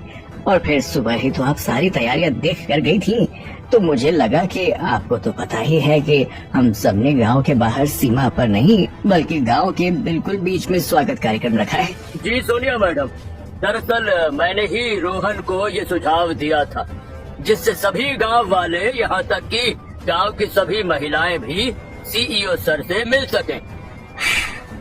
वो सब तो ठीक है, लेकिन अगर सीईओ सर यहाँ पहुँचे ही नहीं है तो फिर और कहाँ जा सकते हैं? रुको, मैं उन्हें ही कॉल करके देखती हूँ, पता तो चले कि वो है कहाँ आखिर। रोहन और आकाश एक दूसरे की तरफ देख रहे थे। दोनों के पास कोई ठोस जवाब नहीं था।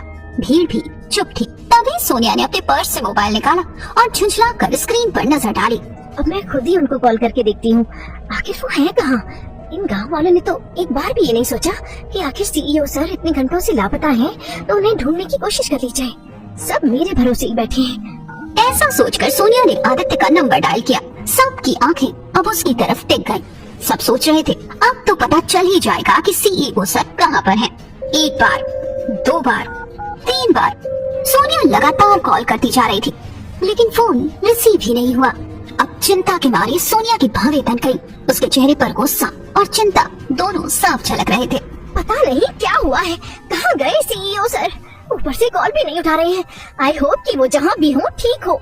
गलती मेरी है जो मैंने उन्हें यहाँ अकेले आने दिया। जब काफी देर तक कॉल करते रहने के बाद भी सोनिया का कॉल रिसीव नहीं हुआ, तो कुछ सोचकर सोनिया ने तुरंत फोन की सेटिंग्स खोली और लोकेशन ट्रैकर ऑन किया। स्क्रीन पर पिन की तरह एक लाल बिंदु चमक उठा। सोनिया के चेहरे पर जैसे बिजली गिर गई। लोकेशन बिल्कुल गांव के पास की थी, यानी कि आदित्य यहाँ से कहीं दूर नहीं था। ये कैसे हो सकता है? लोकेशन तो इसी गांव के आसपास की बता रही है, यानी वो इस गोरमी गांव तक पहुंच तो चुके हैं। तो फिर वो यहाँ क्यों नहीं आए? सोनिया की बात सुनकर गांव वालों में फुसफुसाहट शुरू हो गई। सब लोग अपने अपने हिसाब से अंदाजा लगाकर कुछ न कुछ कहने लगे, लेकिन किसी के भी दिमाग में ये नहीं आया कि आदित्य भी सीईओ हो सकता है। अरे सुनो सुनो, सोनिया मैडम कह रही है कि सीईओ सर की मोबाइल लोकेशन गांव के पास की ही दिख रही है। हाँ, इसका मतलब तो यही है कि सीईओ साहब कभी भी चौपाल पर पहुंचने वाले हैं। चलो सब लोग तैयार रहो। हो सकता है कि रास्ते में गाड़ी खराब हो गई हो, इसलिए देर हो रही हो। सब अपने अपने हिसाब से अटकलें लगा रहे थे। सबकी बातें सुनकर रोहन ने भी राहत की सांस ली। चलो शुक्र है कि सीईओ सर यहीं आसपास हैं, वरना मैडम को इस तरह परेशान होते देखकर एक बार को तो ये ख्याल भी आया था मुझे कि कहीं वो आदित्य सच तो नहीं बोल रहा था। अरे नहीं नहीं, ऐसी बातें तो सोचो भी मत, क्योंकि इतना तो मुझे यकीन है कि आदित्य जैसा गंवार दिखने वाला कोई भी सीईओ तो नहीं बन सकता। आकाश की बात सुनकर रोहन को भी हंसी आ गई, लेकिन मिस सोनिया को इस तरह से परेशान देखकर दोनों लोग अपनी हंसी छिपाने लगे। वैसे ये आकाश कह तो सही रहा है, मैं ही बेकार में कुछ भी सोच रहा था। वो आदित्य तो सीईओ हो ही नहीं सकता। फिर भी जब तक सीईओ सर यहाँ नहीं आ जाते तब तक मुझे चौकन्ना रहना होगा, वरना अगर सोनिया मैडम को लगा कि इतनी सीरियस कंडीशन में भी मैं सीरियस नहीं हूँ और उनकी परेशानी को समझ नहीं पा रहा हूँ, तो कहीं गुस्से में आकर डील ही कैंसिल ना कर दे। ऐसा सोचकर रोहन भीड़ से थोड़ा आगे आकर सोनिया के पास ही खड़ा हो गया। सोनिया लोकेशन देखते हुए कुछ देर तक सोच में डूबी रही। फिर उसने मोबाइल वापस पर्स में रखते हुए दृढ़ आवाज में कहा, मुझे समझ नहीं आ रहा है कि सर इतने नजदीक होते हुए भी अब तक यहाँ क्यों नहीं पहुँच पाए। ऐसा करती हूँ, मैं खुद जाकर उन्हें ढूंढती हूँ। वो आसपास ही है, ये तो पता चल ही गया है। अब बस ये देखना है कि कोई बड़ी गड़बड़ तो नहीं हो गई। हाँ हाँ मैडम, आप सही कह रही हैं। चलिए मैं भी चलता हूँ आपके साथ। नहीं, तुम्हारी जरूरत नहीं है। तुम यहाँ गांव वालों के साथ रहो। मेरे साथ ऑलरेडी मेरा स्टाफ है। मैं बस सर को अपने साथ लेकर अभी आती हूँ। इतना कहकर वो तुरंत अपनी गाड़ी की तरफ बढ़ गई। गाड़ी चौपाल से निकल गई। पीछे खड़े गांव वाले अब और भी ज्यादा उत्सुक हो चुके थे। सबको यही लग रहा था कि अब जल्द ही सीईओ सर उनके बीच होंगे। इस उत्सुकता में किसी का भी ध्यान आदित्य पर नहीं था। आदित्य का वहाँ आना, रोहन से उसका झगड़ा होना और गांव वालों का उसे जलील करना, सब कुछ जैसे गाड़ी के पीछे उड़ती धूल की तरह गायब हो चुका था। किसी के जहन में अब आदित्य का नाम नहीं था, सिवाय एक इंसान को छोड़कर। वो थी मनु। मनु भी सबके बीच वहीं खड़ी थी। उसका चेहरा उदासी और सवालों से भरा हुआ था। सबको नए सीईओ के आने का इंतजार है, लेकिन किसी ने एक बार भी ये नहीं सोचा कि आदित्य कहाँ गया। मैंने आज उसे बहुत कुछ कह दिया, लेकिन अब मुझे बार बार आदित्य की याद आ रही है। उसका वो उदास चेहरा मेरी आंखों के आगे से हट क्यों नहीं रहा। भले ही अब वो मुझसे दूर हो गया है, लेकिन मैं चाहती हूँ कि वो जहाँ भी रहे सही सलामत रहे, बस। मनु ने आज आदित्य का दिल बुरी तरह तोड़ दिया था, मगर अब उसे आदित्य के लिए बहुत बुरा भी लग रहा था। उसके दिल की गहराई में कहीं न कहीं आदित्य की छवि अब भी बनी हुई थी। वो आदित्य की चिंता में ही डूबी हुई थी कि तभी रोहन की आवाज से उसका ध्यान टूटा। गांव वालों, आप सब बेकार की चिंता मत करो। सीईओ सर अभी कुछ ही देर में यहाँ पहुँच जाएंगे। अरे बेहतर होगा कि तब तक हम सब प्रोजेक्ट की बातें पक्की कर लें। रोहन का आत्मविश्वास देखकर सावित्री देवी और रमाकांत जी के चेहरे पर संतोष था। उन्हें इस बात की खुशी हो रही थी कि कम से कम अब आदित्य जैसा धोखेबाज इंसान उनकी बेटी की जिंदगी से बाहर हो चुका है और अब वो रोहन को अपना दामाद बना सकते हैं। मनु, देख कैसे इतना सब होने के बाद भी रोहन गांव वालों को समझा रहा है। इससे ज्यादा समझदार भला और कौन होगा। मुझे तो इसके साथ तेरा भविष्य एकदम रोशन लग रहा है। बस अब जल्द ही सब कुछ अच्छा हो जाएगा। मनु चुप रही, मगर उसकी आंखों में गहरी उदासी थी और न जाने कितने ही अनजाने सवाल तैर रहे थे। उधर सोनिया की गाड़ी गांव की गलियों से होकर गुजर रही थी। मोबाइल स्क्रीन पर अभी भी वही लोकेशन चमक रही थी। कहीं ये सब गांव वाले और रोहन मुझसे कुछ छुपा तो नहीं रहे, और सीईओ सर भी पता नहीं आखिर कहाँ है। अगर वो आसपास ही है तो फोन क्यों नहीं उठा रहे। एक तरफ सोनिया आदित्य को लेकर परेशान थी और उसके मोबाइल की लोकेशन ट्रेस करते हुए उसे ढूंढने में लगी थी, तो दूसरी तरफ आदित्य इन सब से बेखबर गांव से कुछ ही दूर एक सुनसान जगह पर सूखी झील के किनारे अकेला बैठा हुआ था। वो बहुत उदास था। उसका सिर झुका हुआ था और आंखें बोझिल थी। ऐसा लग रहा था जैसे उसकी सारी ताकत किसी ने खींच ली हो। मैं क्या सोच कर आया था यहाँ, और ये सब क्या हो गया। मैंने तो सपने में भी नहीं सोचा था कि मुझे यहाँ आकर ये सब देखने को मिलेगा। कितने अरमान, कितनी उम्मीदें लेकर आया था मैं यहाँ, और मिला क्या? नफरत, सिर्फ नफरत। गांव वालों के साथ साथ मनु भी मुझसे नफरत करती है। मैंने सोचा था कि इस गांव को बदल दूंगा, लेकिन अब तो मैं खुद ही बिखर गया हूँ। मनु को याद करते हुए आदित्य की आंखों के सामने अचानक शादी के वो पल घूमने लगे जब मंडप में अग्नि के चारों ओर आदित्य और मनु ने 7 फेरे लिए थे। उस समय मनु कितनी खुश थी। अपनी नई जिंदगी की शुरुआत करते हुए मनु ने आदित्य से जो भी कहा था वो हर एक बात आदित्य के कानों में गूंजने लगी। आदित्य, तुम वादा करते हो ना कि हमेशा मेरे साथ रहोगे? तुम्हारे साथ और प्यार के अलावा मेरे पास और कुछ नहीं है। बड़ी मुश्किल से मैंने अपने माँ पापा को राजी किया है हमारी शादी के लिए, तो शादी के बाद कभी भी शिकायत का कोई मौका मत देना उनको। हाँ मनु, जैसा भी वक्त है मैं तुम्हें कभी अकेला नहीं छोड़ूंगा। मेरे बेरोजगार होने पर भी जो भरोसा तुमने मुझ पर दिखाया है ना, वो मेरे लिए सबसे अनमोल है मनु।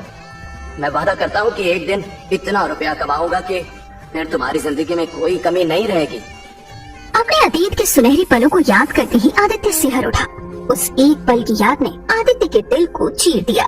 उसकी आंखें भर आई। वो खुद को बहुत कमजोर महसूस कर रहा था, लेकिन तभी अगले ही पल उसने कुछ सोचा और उसकी सांसों में एक अजीब सी सख्ती भरने लगी। नहीं नहीं नहीं, मैं मनु से किया वादा तोड़ नहीं सकता। रुपए कमाने के लिए उसे अकेला छोड़ना मेरी मजबूरी थी, लेकिन अब यूं हार मान लेना ये तो बुज़दिली होगी। क्या रोहन जैसे इंसान के डर से मैं अपनी मनु और अपने इस गांव को छोड़ दूंगा? नहीं, ऐसा कभी नहीं होगा। माना कि मनु भी अभी मुझे गलत समझ रही है तो क्या? ऐसा सोचते ही आदित्य को समझ आ गया कि अब चाहे कुछ भी हो जाए वो मनु को छोड़कर नहीं जा सकता। मनु आज भी उसे प्यार तो करती है, ये वो अच्छी तरह जानता था, लेकिन अभी मनु के मन में जो नफरत आ गई थी, बस उस नफरत को दूर करके सच्चाई मनु के सामने लानी थी। ये सब सोचते ही आदित्य ने अपनी मुट्ठी भींची। उसके चेहरे पर अब हताशा नहीं बल्कि आत्मविश्वास झलक रहा था। मैं यहाँ आया था मनु को खुशियाँ देने के लिए, गांव की हालत बदलने के लिए, और अब चाहे मुझे किसी भी कीमत पर लड़ना पड़े, मैं पीछे नहीं हटूंगा। अरे इतना सब कुछ मैंने मनु और गांव वालों के लिए ही तो किया था। अब सिर्फ गलत फहमियों की वजह से मैं मनु को यहाँ छोड़कर चला जाऊं? नहीं नहीं, ये तो मुझे सोचना भी नहीं चाहिए। अभी तक मेरे और मनु के साथ जो भी हुआ वो सब कुछ उस रोहन की वजह से हुआ। सबसे पहले उसे ही बीच से हटाना होगा। ऐसा सोचते ही आदित्य झटके से खड़ा हो गया। उसके मन में अब कोई डर, कोई निराशा नहीं थी। अब वो समझ चुका था कि मनु सिर्फ उस रोहन के और अपने माँ बाप के बहकावे में आ गई है, वरना बीते 5 सालों में वो आदित्य का इंतजार क्यों करती। अब ये लड़ाई आखिरी सांस तक चलेगी। मुझे माफ करना मनु, मैं तुम्हें समझ नहीं पाया। तुम्हारा थप्पड़ तुम्हारी नफरत की वजह से नहीं था, बल्कि उन 5 सालों के इंतजार की वजह से था जो तुमने यहाँ अकेले रहकर किया। मैंने तुम्हें यहाँ अकेले छोड़कर अपना वादा तोड़ा मनु, तो इसकी सजा तो बनती है ना मेरी। लेकिन अब हम लोगों के बीच कोई दूरी नहीं होगी, प्रॉमिस। थोड़ी देर तक आदित्य चुपचाप खड़ा रहा, जैसे मन ही मन अपने सवालों के जवाब ढूंढ रहा हो। उसके मन में अब भी ढेरों सवाल थे। मनु, तुम हमेशा कहती थी ना कि जो सही हो वही करना, फिर मैं सही को छोड़कर यहाँ क्यों भाग गया? सच में मुझसे गलती तो हुई है। तुम्हें जो भी गलत फहमियां थी वो दूर करना मेरा फर्ज था। मुझे उस रोहन की बातों में आकर और गांव वालों से डरकर यहाँ भागकर आना नहीं चाहिए था। रोहन ने जो किया हो सकता है जानबूझकर किया हो। सोनिया को वो अच्छी तरह जानता है। अगर मेरी बातों का किसी को भरोसा नहीं है तो सोनिया की बातों का भरोसा तो होगा ही ना। ये सोचते ही आदित्य के चेहरे पर हल्की सी मुस्कान आ गई। उसे उम्मीद की एक किरण मिल चुकी थी। हालांकि सोनिया तो पहले से ही रोहन और गांव वालों को उसके बारे में सब बता देना चाहती थी, लेकिन उसी की पहचान छुपाने की जिद के चलते ये सब परेशानी खड़ी हो गई थी। हाँ, मानता हूँ अनजाने में ही सही, लेकिन मुझसे बहुत बड़ी गलती हो गई। मुझे सोनिया की बात मान लेनी चाहिए थी। खैर, जो कुछ भी हुआ सो हुआ। अब मैं डरने वाला नहीं हूँ। अब जो होगा खुलकर होगा। देखता हूँ गांव वाले कब तक उस चालबाज रोहन को अपना मसीहा समझते रहेंगे। आदित्य आगे के बारे में सोच रहा था कि अब उसे रोहन का असली चेहरा सबके सामने लाने के लिए क्या करना चाहिए और कैसे अपनी मनु का भरोसा जीतना चाहिए। किताबी उस सन्नाटे को तोड़ती हुई किसी के कदमों की आहट सुनाई थी। कौन? आदित्य हैरान था कि इस समय यहाँ कौन हो सकता है। उसने पलटकर गौर से देखा तो वहाँ सोनिया खड़ी थी, जो अपने हाथ में मोबाइल लिए धीरे धीरे उसी की तरफ बढ़ रही थी। आखिरकार आपको ढूंढ ही लिया मैंने। सोनिया, तुम यहाँ? लेकिन तुम मुझे ढूंढ क्यों रही थी? कॉल कर लेती ना, मैं तो खुद तुमसे बात करना चाह रहा था। क्या कहा? कॉल? लगता है आपने अपना मोबाइल नहीं देखा काफी देर से। कितने कॉल किए मैंने आपको, पहले रिंग भी गई मगर फिर बाद में अनरीचेबल बताने लगा। वो तो भला हो लोकेशन ट्रेस ऐप का, जिससे आपकी लोकेशन ट्रेस करते हुए यहाँ तक पहुँच गई। ओह सॉरी, मैं थोड़ा अपनी टेंशन में सब कुछ भूल गया था, जबकि यहाँ आने से पहले मुझे तुम्हें इन्फॉर्म करना चाहिए था। सॉरी सोनिया, असल में मोबाइल गाड़ी में ही छोड़ दिया और गाड़ी मेन रोड पर। थोड़ा अकेले में बैठने का मन था तो यहाँ पर चला आया। वैसे एक बात बताइए, गाड़ी इतनी दूर पार्क क्यों करके रखी है? मुझे भी वहीं रुकना पड़ा और फिर वहाँ से आपको ढूंढते हुए यहाँ तक आई। सोनिया के चेहरे पर गंभीरता थी, लेकिन उसकी आंखों में अब भी सवाल थे। आपको हारते हुए देखना मुझे अच्छा नहीं लगता आदित्य सर। अब आप मुझे सारी बात डिटेल में बताइए कि वहाँ ऐसा क्या हुआ जो आपको यहाँ अकेले में आकर बैठना पड़ा, और आपने किसी को अभी तक ये क्यों नहीं बताया कि आप ही अमलताज के नए CEO हैं? उस झील के किनारे आदित्य और सोनिया आमने सामने खड़े थे। सोनिया के सवाल ने माहौल को और गंभीर बना दिया। आदित्य सर, प्लीज बताइए मुझे, यहाँ इस तरह बिल्कुल अकेले क्यों बैठे थे आप? आप गांव वालों से मिले तो क्या हुआ वहाँ?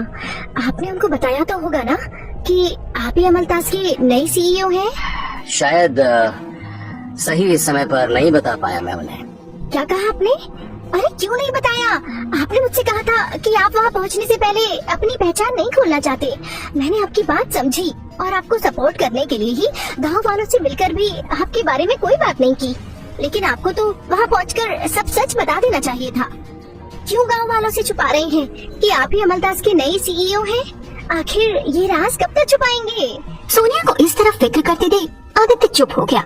अब उसके पास सोनिया को समझाने का कोई कारण भी नहीं था, क्योंकि वो शुरू से ही सोनिया से अपनी पहचान छुपाने की बात करता रहा था।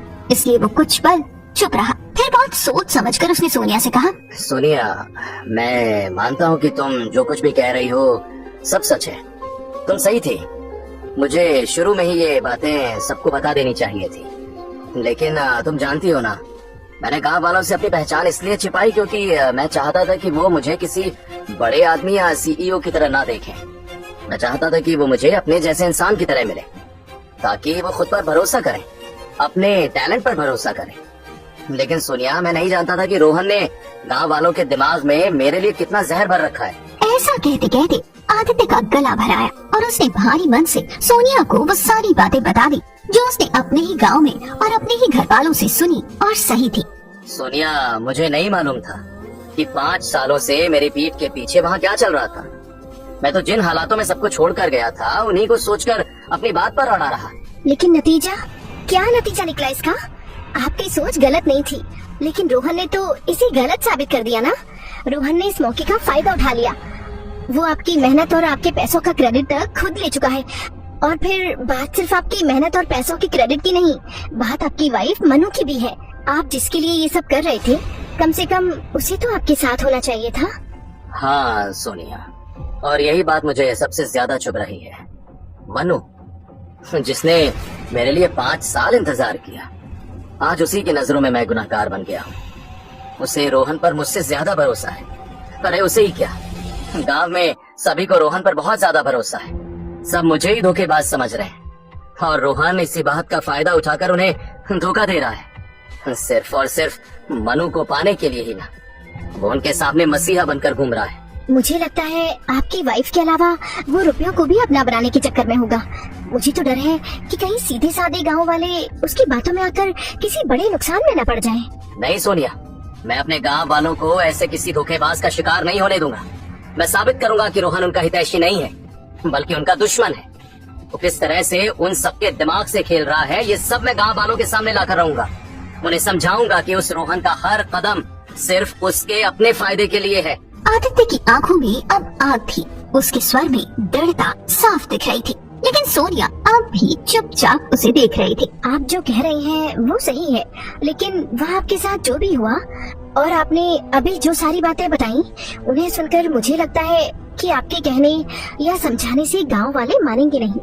यानी अब सिर्फ गुस्से से काम नहीं चलेगा, आपको समझदारी से कदम उठाना होगा। तो बताओ ना सोनिया, मैं क्या करूं? कैसे गांव वालों को रोहन की असलियत दिखाऊं? कैसे मनु को यकीन दिलाऊं कि मैं वही आदित्य हूं जिसने उससे एक बेहतर जीवन देने का वादा किया था? सोनिया ने फिर कुछ सोचा, फिर धीरे धीरे उसके चेहरे पर हल्की सी मुस्कान भर आई। देखिए, मुझे लगता है कि अगर आप सीधे सीधे गांव वालों को सच्चाई बताएंगे तो वो शायद आपकी बात पर भरोसा ही ना करें, क्योंकि इस समय वो रोहन के जाल में फंसे हुए हैं। रोहन जो भी कहेगा उनको वो सही लगेगा और आप जो कहेंगे वो गलत। हाँ जानता हूँ, वही तो सबसे बड़ी दिक्कत है। अब गांव वालों को सच्चाई बताऊं भी तो कैसे? वो सभी लोग मुझे ही झूठा और धोखेबाज समझ रहे हैं। वैसे तो मैं भी आपके साथ जाकर सबको बता सकती हूँ कि आपने अमलताज कंपनी को टेक ओवर किया है और अब मेरे बाद आप ही इसके सीईओ हैं। लेकिन इससे रोहन का पर्दाफाश नहीं हो पाएगा, इसलिए हमें रोहन को उसी के खेल में हराना होगा। सोनिया की बात आदित्य को भी एकदम सही लग रही थी। वैसे भी आदित्य एक बार सोनिया की बात न मानकर उसका अंजाम देख चुका था, इसलिए वो अब और कोई रिस्क नहीं लेना चाहता था। इसलिए उसने सोनिया से पूछा, मतलब किस खेल की बात कर रही हो तुम? मुझे थोड़ा खुलकर बताओ। मतलब आपकी पहचान अब मैं सबके सामने लेकर आऊं उससे अच्छा है कि सब लोगों को आपके रुतबे और पावर्स का अंदाजा खुद लगे। इसके साथ साथ हमें गांव वालों को ये भी दिखाना होगा कि रोहन असल में कौन है। उसकी चालाकियों और झूठ को उसके अपने हथियारों से बेनकाब करना होगा। मुझे लगता है कि तुम्हारा सोचना एकदम सही है सोनिया, लेकिन क्या तुम्हारे पास ऐसा कोई प्लान है जिससे रोहन की नीयत सबको समझ में आ जाए? क्योंकि गांव वालों के मन में रोहन की जो इमेज बनी है वो इतनी आसानी से नहीं हटेगी। हाँ सर, एक प्लान है मेरे दिमाग में, और अगर हम दोनों मिलकर इसे सही से करें तो रोहन का असली चेहरा तो सबके सामने आएगा ही। आपके गांव वालों का भी बहुत फायदा होगा। सोनिया की बातों से आदित्य को फिर से एक उम्मीद की किरण दिखने लगी थी। रात के उस सन्नाटे में जब सब कुछ खोया खोया सा लग रहा था, सोनिया के शब्दों ने आदित्य को नई उम्मीद दे दी। उसके चेहरे पर मुस्कान लौट आई। वो बहुत उत्सुकता से सोनिया से पूछने लगा, देखो, अगर सच में ऐसा हो सकता है तो मैं जरूर करना चाहूंगा। मैं बस अपनी मनु के दिल में अपने लिए फिर से प्यार जगाना चाहता हूँ सोनिया, और रोहन को भी ये बताना चाहता हूँ कि उसने मेरे और मनु के बीच में आकर कितनी बड़ी गलती कर दी है। बताओ सोनिया, क्या सोचा है तुमने? ऐसा कौन सा प्लान है जो मेरी मनु को फिर से मेरे पास ले आएगा? बोलो जल्दी। आदित्य के कहने पर सोनिया ने एक ऐसा आइडिया खोज निकाला जैसे न सिर्फ गाँव वालों का भला होने वाला था, बल्कि रोहन की लालची नीयत भी सबके सामने आने वाली थी। हाँ, मुझे समझ आ गया है कि उस रोहन का पर्दाफाश कैसे करना है। बस उसके लिए आपको अपनी प्लानिंग में थोड़ा सा चेंज करना होगा। कैसा चेंज? मैं कुछ समझा नहीं। मेरी तो जो भी प्लानिंग है वो बस इस गांव के विकास को लेकर है, और यहाँ के पेपर बैग्स के काम को देश दुनिया तक पहुँचाकर एक नई पहचान दिलाना ही मेरा मकसद है। इसमें कैसा फेरबदल हो सकता है? तो सर बस ये समझिए कि आपके सपने साकार होने का समय आ गया है। अब हमें जो भी करना है एक बड़े लेवल पर जाकर करना है, क्योंकि रोहन को अब तक इस बारे में नहीं पता है। रोहन को सिर्फ इतना पता है कि हमने जो 25 लाख का साइनिंग अमाउंट भेजा है वो थोड़ा एडवांस है, और बाकी का पैसा प्रोजेक्ट कंप्लीट होने के बाद मिलेगा। लेकिन अगर हम इस पैसे को कुछ इस तरह से इन्वेस्ट करें कि गाँव वालों के सामने आपकी असलियत भी आ जाए और रोहन भी एकदम शॉक्ड हो जाए, तो देखो, फिलहाल तो मैं शॉक्ड हो रहा हूँ। मुझे ठीक से समझाओ जरा कि तुम्हारे दिमाग में क्या चल रहा है आखिर। सर, मैं चाहती हूँ कि हमने जो प्रोजेक्ट गाँव वालों को दिया है उसका तैयार माल डायरेक्ट हम लोगों तक पहुँचे, फिर हम उसे मार्केट में लेकर जाएं। इससे अच्छा है कि गाँव वाले खुद उसे कस्टमर तक पहुँचा सके। इससे गाँव वालों को भी पहचान मिलेगी और फिर हमारी कंपनी का सपोर्ट तो उनको रहेगा ही। लेकिन सोनिया, ये कैसे पॉसिबल होगा? बेचारे सीधे साधे गाँव वाले कहाँ कहाँ अपने सामान को लेकर भटकेंगे। अरे सर, जरूरी तो नहीं कि गांव वाले ही कस्टमर के पास जाएं। हम कुछ ऐसा भी तो कर सकते हैं कि कस्टमर्स खुद चलकर गांव तक पहुंच जाएं। लेकिन वो कैसे पॉसिबल होगा? गोरमी एक बहुत छोटा सा गांव है सोनिया, बड़े बड़े शहरों के लोग वहाँ क्यों आएंगे? अरे सर, अगर हम लोग एक बड़ा अमाउंट इन्वेस्ट करके इस गांव को थोड़ा डेवलप कर दें और पेपर बैग्स के साथ साथ और भी हैंडीक्राफ्ट आइटम्स रेडी करवाकर एक बड़ा सा एग्जीबिशन ऑर्गेनाइज करवाएं, तब तो लोग आएंगे। सोनिया की बात सुनते ही आदित्य के दिमाग की बत्ती जल उठी। उसे सोनिया की सारी प्लानिंग समझ आ गई, और सारी बात समझ आते ही आदित्य का चेहरा भी खिल उठा। उसे उम्मीद की एक नई किरण मिल चुकी थी। वो एकदम खुश होते हुए सोनिया से बोला, ओके, मैं समझ गया Sonia. It's a brilliant idea, और सबसे बड़ी बात यह है कि इसके बारे में रोहन को कुछ पता भी नहीं होगा। तो अब जो भी होगा गांव वाले उसका क्रेडिट रोहन को तो नहीं देंगे। तब मैं और तुम सबके सामने आकर अपनी पूरी प्लानिंग बताएंगे। हाँ सर, फिर तो आपकी वाइफ को भी समझ आ जाएगा कि आपने अब तक जो भी किया वो उसकी और गांव वालों की भलाई के लिए ही किया था। सोनिया भी आदित्य को इतना खुश देखकर बहुत खुश थी, लेकिन अचानक ही उसे कुछ याद आया और वो थोड़ी परेशान हो गई। उसके चेहरे के भाव बदलते देख आदित्य ने पूछा, अरे क्या हुआ सोनिया? अचानक से तुम्हारा चेहरा क्यों उतर गया? सब ठीक तो है ना? कोई परेशानी नजर आ रही हो तो मुझे बताओ। सर, मैंने जो आइडिया दिया है वो वर्क तो जरूर करेगा, लेकिन क्या? बताओ सोनिया, इतना क्या सोच रही हो? सर, हमने अभी तक सिर्फ 50 लाख का अमाउंट ही गांव वालों को देने का डिसाइड किया था, जिसमें से हम 25 लाख दे चुके हैं, और आगे प्रोजेक्ट एंड होने के बाद 25 लाख देने का डिसाइड किया था। हाँ, तो सर, चिंता की बात ये है कि गांव के डेवलपमेंट, एग्जीबिशन की तैयारी, फिर उसकी मार्केटिंग, ये सब करने के लिए हमें बड़ा अमाउंट चाहिए होगा, और आपने अभी अभी अमलताज कंपनी संभाली है, तो क्या आप इतना बड़ा अमाउंट खर्च कर पाएंगे? अरे सोनिया, बस इतनी सी बात है। देखो, पहली बात तो ये कि ये कोई एक्सपेंस नहीं बल्कि इन्वेस्टमेंट होगा। अगर हमारी एग्जीबिशन की प्लानिंग सक्सेसफुल रही तो सोचो ना, हमें कितने बड़े बड़े इन्वेस्टर्स और कस्टमर मिल जाएंगे। और फिर मैंने ये सब जो कुछ भी हासिल किया है वो है किसका? मनु का और गांव वालों का ही ना। इसलिए तुम जरा सी फिक्र मत करो, बस ये बताओ कि हमें कितना अमाउंट लगाना पड़ेगा। I think 20 crore. ठीक है, मैं कंपनी के फंड से अमाउंट रिलीज का प्रोसेस शुरू करवाता हूँ। तुम गांव के डेवलपमेंट और एग्जीबिशन की तैयारी के लिए किसी भरोसेमंद इंसान को ढूंढो जो जल्द से जल्द काम करवा सके। रहा मार्केटिंग का काम, तो मैं अपने सीनियर स्टाफ से इसके रिगार्डिंग एक कॉन्फ्रेंस कॉल कर लूंगा। वो पुराने एम्प्लॉइज हैं और उनके मार्केट कॉन्टैक्ट्स भी काफी अच्छे हैं। Okay sir, thank you so much. मैं फटाफट काम पर लगती हूँ। दोनों लोगों की बातों में कब समय बीत गया पता ही नहीं चला। सुबह की उजली किरणें चारों तरफ फैलने लगी थी। ऐसा लग रहा था कि अब सच में अंधेरा खत्म हो गया है। ये देखकर आदित्य और सोनिया और ज्यादा कॉन्फिडेंट होकर अपने काम में लग गए। आदित्य वापस अपने हेड ऑफिस चला गया जिससे जरूरी कॉल्स और मीटिंग्स कर सके। सोनिया गांव का जायजा लेने गांव की तरफ चल पड़ी। गांव का माहौल अब काफी शांत हो चुका था। देर रात तक लोग सोनिया के लौटने और नए सीईओ के आने का इंतजार करते रहे, लेकिन बहुत टाइम हो जाने के बाद लोग सब भूलकर अपने अपने काम में जुट चुके थे। सुबह का वक्त था तो चौपाल पर भी उतनी ज्यादा हलचल नहीं थी। सोनिया भी किसी से मिले बिना बस गांव का जायजा लेकर उसके डेवलपमेंट की प्लानिंग करती रही और फिर आगे की प्रोसेस के लिए अपनी कंपनी के प्रोजेक्ट हेड को कॉल किया। हाँ जी, नमस्ते। देखिए, मुझे तुरंत आपके साथ एक बड़ी मीटिंग करनी है। ये काम गांव के लिए है और इसमें देर बिल्कुल नहीं होनी चाहिए। जी मैडम, आप बताइए। मुझे गांव वालों के हुनर को दुनिया तक पहुंचाना है। यहाँ के लोग हाथ से बने पेपर बैग्स और हैंडक्राफ्ट आइटम्स बनाते हैं। मैं चाहती हूँ कि इनकी कला सिर्फ गांव तक सीमित न रहे बल्कि पूरे देश और फिर दुनिया भर तक जाए। सोनिया की आंखों में एक चमक थी। वो जानती थी कि अगर इस हुनर को सही दिशा मिली तो ये गांव सिर्फ नक्शे पर एक नाम नहीं रहेगा बल्कि एक मिसाल बनेगा जिसका सारा क्रेडिट सिर्फ और सिर्फ आदित्य को जाएगा। आदित्य को खुद को एक अच्छा पति, अच्छा दामाद साबित करने के लिए ये बहुत जरूरी है। सोनिया कंपनी के प्रोजेक्ट हेड जसवंत को सारी प्लानिंग बताने लगी। मैं चाहती हूँ कि हमारी कंपनी से तुरंत 20 करोड़ रुपए का फंड रिलीज करवाकर आप आज से ही काम शुरू करवा दें। क्या कहा? 20 करोड़? जी हाँ, 20 करोड़। इससे हम गांव के बीचों बीच एक एग्जीबिशन पॉइंट बनाएंगे और हर कलाकार को हमारी तरफ से नया सामान, नई ट्रेनिंग और सही मार्केटिंग का सपोर्ट भी मिलेगा। जी मैडम, ये बहुत बड़ा प्लान है, लेकिन इतना बड़ा अमाउंट क्या आज ही मिल जाएगा? क्योंकि काम शुरू करवाने के लिए मुझे तुरंत खर्च करना पड़ेगा। हाँ, आज ही। वक्त किसी का इंतजार नहीं करता और मैं चाहती हूँ कि जब अगली बार यहाँ कोई मेहमान आए तो इस गांव की तस्वीर पूरी तरह बदल चुकी हो। फोन करते ही सोनिया ने गहरी सांस ली जैसे उसके कंधों से बोझ उतर गया हो। लेकिन असल सफर तो अब शुरू होना था। कॉल डिस्कनेक्ट होते ही जसवंत ने तुरंत अपने मोबाइल पर एक नाम सर्च किया और बड़े ही एक्साइटमेंट से कॉल करने लगा।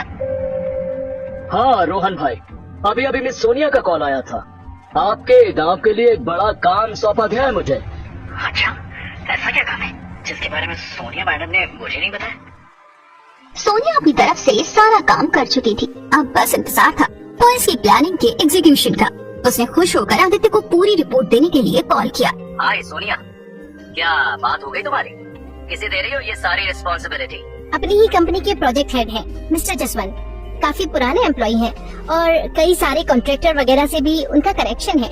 उन्हें मैंने सारी प्लानिंग समझा दी है और वो जल्दी ही काम शुरू कर देंगे। बस आपको भी जल्दी ही अलॉटेड अमाउंट उनको ट्रांसफर करना होगा जिससे जल्दी से जल्दी काम शुरू हो सके। अरे डोंट वरी, मैंने भी यहाँ सारी मीटिंग्स और कॉन्फ्रेंस कॉल निपटा ली हैं और सभी का बहुत पॉजिटिव रिस्पांस मिला है मुझे। मैं अभी के अभी उनके अकाउंट में अमाउंट ट्रांसफर करवा देता हूँ और ऑफिशियल मेल भी भेज दूंगा जिससे बाद में कोई कंफ्यूजन क्रिएट ना हो। Thank you so much sir, आपने सिर्फ मेरे कहने पर तुरंत ही इतना बड़ा डिसीजन ले लिया। अरे थैंक यू तो मुझे बोलना चाहिए सोनिया, तुमने इतना सुपर डुपर आइडिया जो दिया है मुझे। वैसे सोनिया, मैं सोच रहा था कि जब यहाँ का सारा काम खत्म हो ही चुका है तो क्यों ना मैं भी गाँव ही आ जाऊँ और वहाँ पर क्या क्या काम शुरू हो रहा है वो भी देख लूंगा। सबसे बड़ी बात, मुझे रोहन को लेकर भी थोड़ी इनसिक्योरिटी बनी हुई है। मैं नहीं चाहता कि इस बार हमारी प्लानिंग में रोहन किसी भी तरह से कोई भी डिस्टर्बेंस पैदा करे। हाँ, मैं समझती हूँ सर, आपका सोचना एकदम सही है। आप आ जाइए, मैं यहाँ आपके रहने की व्यवस्था किसी अच्छी जगह पर करवा दूंगी जिससे आपको गांव वालों के सामने आकर किसी परेशानी का सामना भी नहीं करना पड़ेगा। अरे तुम उसकी फिक्र बिल्कुल मत करो सोनिया, वो मेरा ही गांव है। रहने लायक जगह तो मैं ढूंढ ही लूंगा। ठीक है सर, फिर मैं भी निकलती हूँ। सारे डॉक्यूमेंट्स वगैरह रेडी करवा के मिस्टर जसवंत को दे दूंगी, जिससे वो यहाँ आकर गांव वालों का कंसेंट लेकर जल्दी ही काम शुरू करवा सके। ठीक है, और अगर मेरी कोई जरूरत पड़े तो मुझे तुरंत कॉल कर देना। Okay sir, thank you so much. Sonia का कॉल डिस्कनेक्ट होने के बाद आदित्य ने एक लंबी राहत की सांस ली और अपनी गाड़ी लेकर तुरंत ही गांव की तरफ निकल गया। वो बहुत खुश था। ऐसा लग रहा था जैसे अब गांव वालों के मन में पली हुई गलतफहमियां जल्द ही दूर हो जाएंगी। उसे मनु की भी बहुत याद आ रही थी, लेकिन अब वो फिर से जबरदस्ती मनु पर कोई अधिकार नहीं जताना चाहता था। वो चाहता था कि मनु खुद उसके प्यार को महसूस करे और लोगों की बातों में न आकर वापस उस पर वैसे ही भरोसा करने लगे जैसे 5 साल पहले किया करती थी। अब कोई गड़बड़ नहीं होने दूंगा मनु। देर सवेरे सही तुम्हें इस बात का भरोसा दिलाकर ही रहूंगा कि तुमने रोहन के रूप में कितने गलत इंसान को अपना हमदर्द समझ लिया है। मुझे तुम्हारे थप्पड़ का जरा सा बुरा नहीं लगा। बुरा तो बस इस बात का लगा कि तुम्हारी आंखों में वो पहले वाला प्यार नहीं था मनु। वही प्यार मुझे वापस देखना है मनु, और मैं जानता हूँ कि बहुत जल्दी तुम खुद मेरे पास लौट कर आओगी। यही सब सोचते हुए आदित्य अपनी मंजिल की तरफ बढ़ता जा रहा था और दूसरी तरफ सोनिया शहर की तरफ। जिस तरह रास्ते भर आदित्य के मन में सिर्फ एक ही चेहरा घूम रहा था, मनु का, उसी तरह सोनिया के मन में चल रहा था कि कैसे भी करके उसकी प्लानिंग काम कर जाए और रोहन को उसके किए की सजा मिले।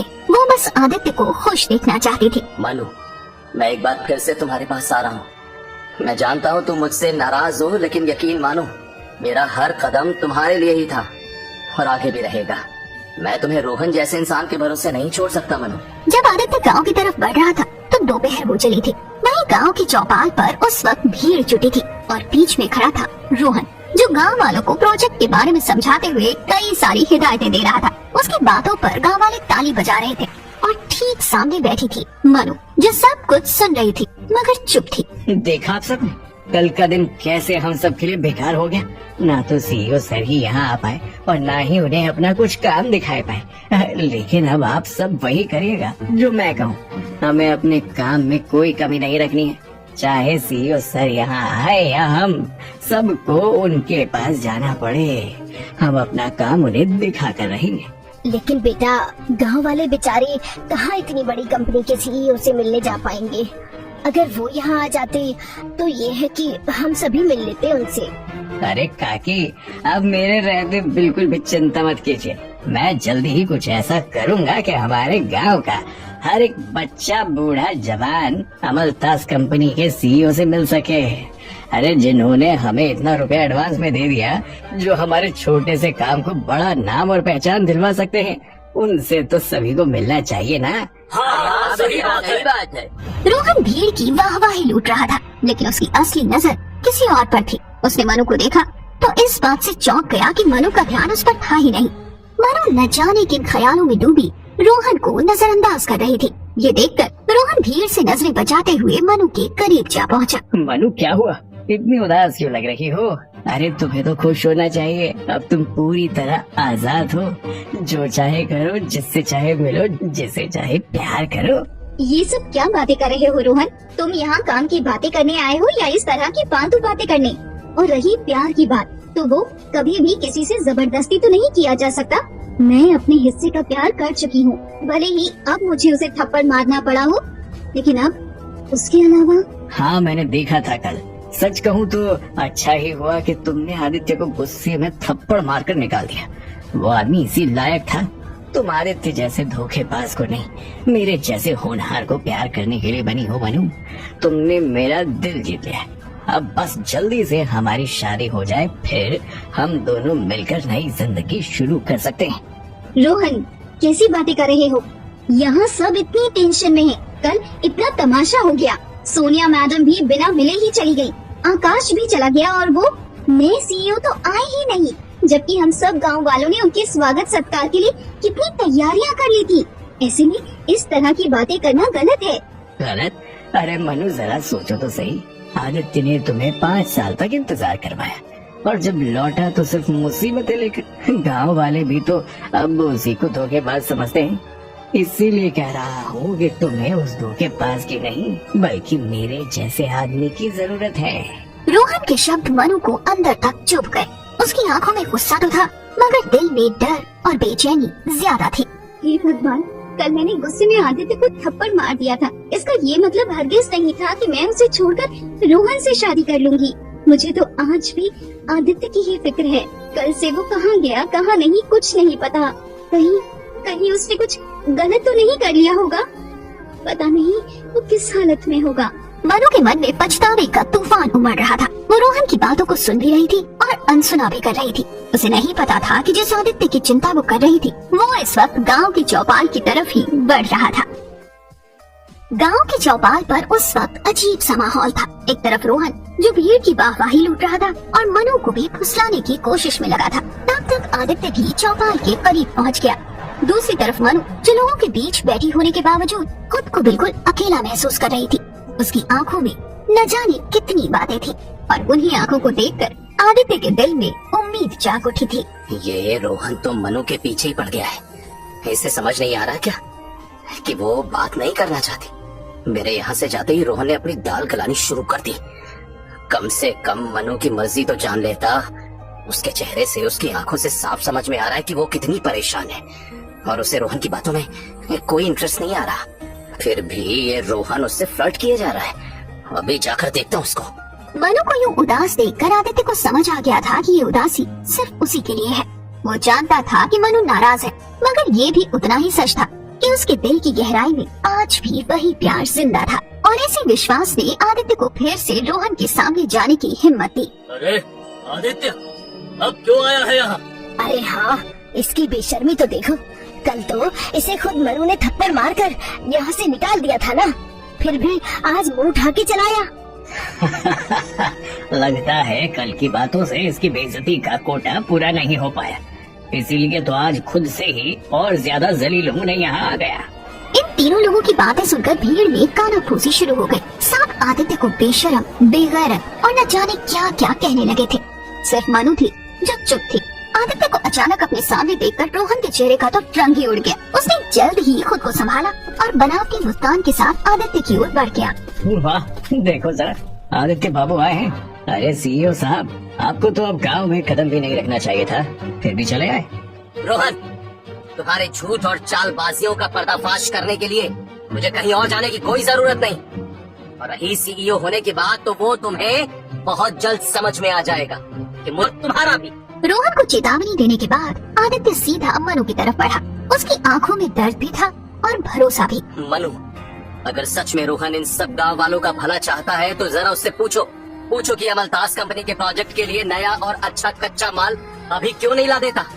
अब तो एडवांस रुपए भी मिल गए ना उसे, तो अब देरी कैसी? जल्दी से नया माल मंगवाओ जिससे अमलतास कंपनी के प्रोजेक्ट का काम तुरंत शुरू हो सके। आदित्य की बात सुनकर मनु चौंक गई, क्योंकि इस बार आदित्य अपने बारे में कोई बात नहीं कर रहा था, बल्कि उसके और गांव वालों के भले की ही बात कर रहा था। खुद मनु भी प्रोजेक्ट का काम जल्द से जल्द शुरू करना चाहती थी, इसलिए आदित्य के कहते ही उसने तुरंत रोहन की तरफ देखा और फिर भीड़ के सामने वही सवाल रख दिया। रोहन, ये बात तो एकदम सही है। अगर सचमुच तुम्हें गांव वालों की फिक्र है और तुम जल्द से जल्द हमारे काम को सोनिया मैडम और नए सीईओ सर को दिखाना चाहते हो, तो अभी के अभी नया कच्चा माल क्यों नहीं मंगवा देते? मुझे भी लगता है कि प्रोजेक्ट का काम जल्दी शुरू होना चाहिए, ताकि आगे मिलने वाला अमाउंट भी समय पर मिल सके। मनु और आदित्य को एक जैसी बातें करते देखकर रोहन का चेहरा एक पल को उतर गया, लेकिन उसने तुरंत ही खुद को नॉर्मल किया और बहाना करना शुरू कर दिया। वो असल में जो पुराना माल पड़ा है पहले उसे निपटाना जरूरी है, तो उसके बाद ही नया माल खरीदा जाएगा। अब बिना वजह खर्चा करने का कोई मतलब नहीं। रोहन के शब्दों से आदित्य को वो मौका मिल गया जिसका उसे इंतजार था। मनु, यही तो मैं कह रहा हूँ, चलो खुद ही पुराना माल देख लो। अगर उससे अच्छा सामान नहीं बन पाया तो कहीं अमलतास कंपनी अपनी डील वापस लेकर ये एडवांस अमाउंट भी वापस ना ले ले, और कहीं अमलतास ग्रुप का प्रोजेक्ट हाथ से निकल गया तो सोचो गांव वालों का क्या होगा। मनु चुप हो गई, लेकिन आदित्य की बात उसके दिल को छू गई। भीड़ में भी कई लोग आदित्य से सहमत होकर सिर हिलाने लगे। तभी एक बुजुर्ग गाँव वाले ने अपना समर्थन देते हुए कहा, हाँ, सही कह रहा है वैसे आदित्य, हम सबको पहले माल तो देखना चाहिए। कल से रोहन काम शुरू करने की बात तो कह रहा है, और अभी तक हम लोगों में से किसी ने ये देखा ही नहीं कि उपयोग के लिए कितना माल पड़ा है और कितना नया आना है। हाँ, चलकर देख लेते हैं, लेकिन मुझे लगता नहीं कि वो अब उपयोग के लायक होगा भी। क्योंकि वो सब तो बचा हुआ और पुराना माल है। अगर वो बेकार हुआ तो सब मेहनत पानी में चली जाएगी। ऐसा सलाह मशवरा करने के बाद सभी लोग गोदाम की तरफ बढ़ गए। रास्ते में मनु आदित्य के बारे में ही सोच रहे थे, क्योंकि इस समय आदित्य ने जो भी कहा वही सब मनु भी रोहन से कहना चाहती थी। कुछ ही देर में सब लोग गोदाम पहुंच गए। मनु भारी कदमों से रोहन के साथ गोदाम की ओर बढ़ी। आदित्य भी पीछे पीछे था। अंदर पहुंचते ही चारों तरफ धूल, जाले और बासी गंध ने उनका स्वागत किया। ये क्या हाल है रोहन? इतना पुराना और गंदा माल? तुमने इसके भरोसे इतने बड़े प्रोजेक्ट को मंजूरी दी थी क्या? इससे अच्छे बैग्स तो दूर, कोई थैला भी नहीं बन पाएगा। मनु के शब्द जैसे रोहन के लिए तमाचा थे। उससे कुछ भी नहीं कहा जा रहा था, क्योंकि गोदाम की हालत सच में बहुत खराब थी। फिर भी कुछ सोच समझकर उसने बहाना बनाने की कोशिश की। नहीं, ये बस ऊपर से खराब दिख रहा है, अंदर से माल बिल्कुल सही है। मैं दिखाता हूँ तुम सब लोगों को। जैसे ही रोहन ने बोरी खोली, अंदर से कीड़े, घुन और सड़ी हुई गंध निकली और पूरे गोदाम में फैल गई। ज्यादातर गांव वाले भी वहाँ पहुँच चुके थे और सबकी आंखों में शक की रेखाएं साफ दिख रही थी। ये क्या हालत कर रखी है रोहन बाबू, इससे तो क्या ही काम हो पाएगा। मनु ने रोहन को देखा। उसकी आंखों में अब गुस्सा भी था और निराशा भी। रोहन का चेहरा पूरी तरह उतर चुका था। भीड़ में हलचल बढ़ गई। लोग अब सवाल करने लगे थे। तो ये सब क्या है? अब तक आप लोगों को बेवकूफ बनाया जा रहा था क्या? मन्नू, तुमने सही किया सवाल उठाकर, वरना तो सब बर्बाद हो जाता। अब मनु के दिल पर से जैसे बोझ उतर गया। आदित्य की बातें अब सच साबित हो रही थी। उसकी आंखें भीग गई, मगर इस बार उसमें पछतावा नहीं बल्कि राहत थी। ये देखते ही रोहन तिलमिला उठा और चिल्लाने लगा। चुप रहो सब, ये सब आदित्य का रचा हुआ ड्रामा है। ये मुझे बदनाम करने की साजिश है। नहीं रोहन, ये तुम्हारी असलियत है। तुम्हें गांव वालों की फिक्र तो कभी थी ही नहीं। तुम बस अपने स्वार्थ में अंधे हो चुके हो। आदित्य का आत्मविश्वास और रोहन का झूठ दोनों आमने सामने थे। मनु की आंखें अब आदित्य पर टिकी थी और उसके दिल की गहराई में दबा हुआ भरोसा फिर से जाग रहा था। लेकिन सवाल ये था कि अब रोहन प्रोजेक्ट के रुपए बचाएगा या सामान खरीद कर अपनी इज्जत। गोदाम का मंजर किसी डरावने सच से कम नहीं था। सड़े गले माल की गंध ने सबके भरोसे को हिला दिया था। मनु की आंखों में सवाल थे, आदित्य की आवाज में सच्चाई और रोहन की आंखों में बेचैनी थी। तभी अचानक आने वाली गाड़ियों की आवाज ने सबका ध्यान अपनी तरफ खींच लिया। अब इस समय हमारे गांव में गाड़ियों की आवाज?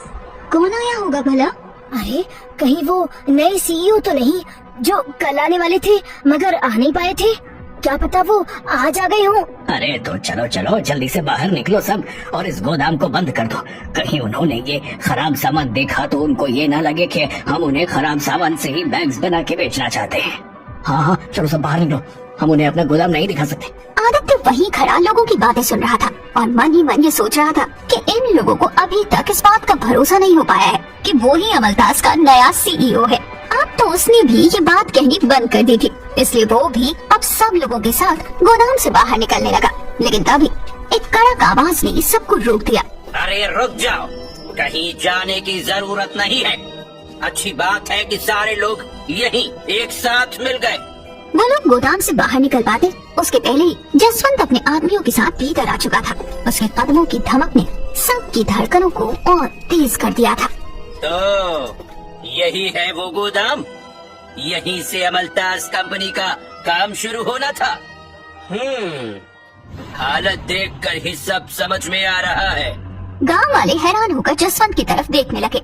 वो आदमी उनके लिए किसी अनजाने अमीर दुनिया का हिस्सा लग रहा था। कड़क सूट, चमचमाते जूते और हाथ में मोटी मोटी फाइलें।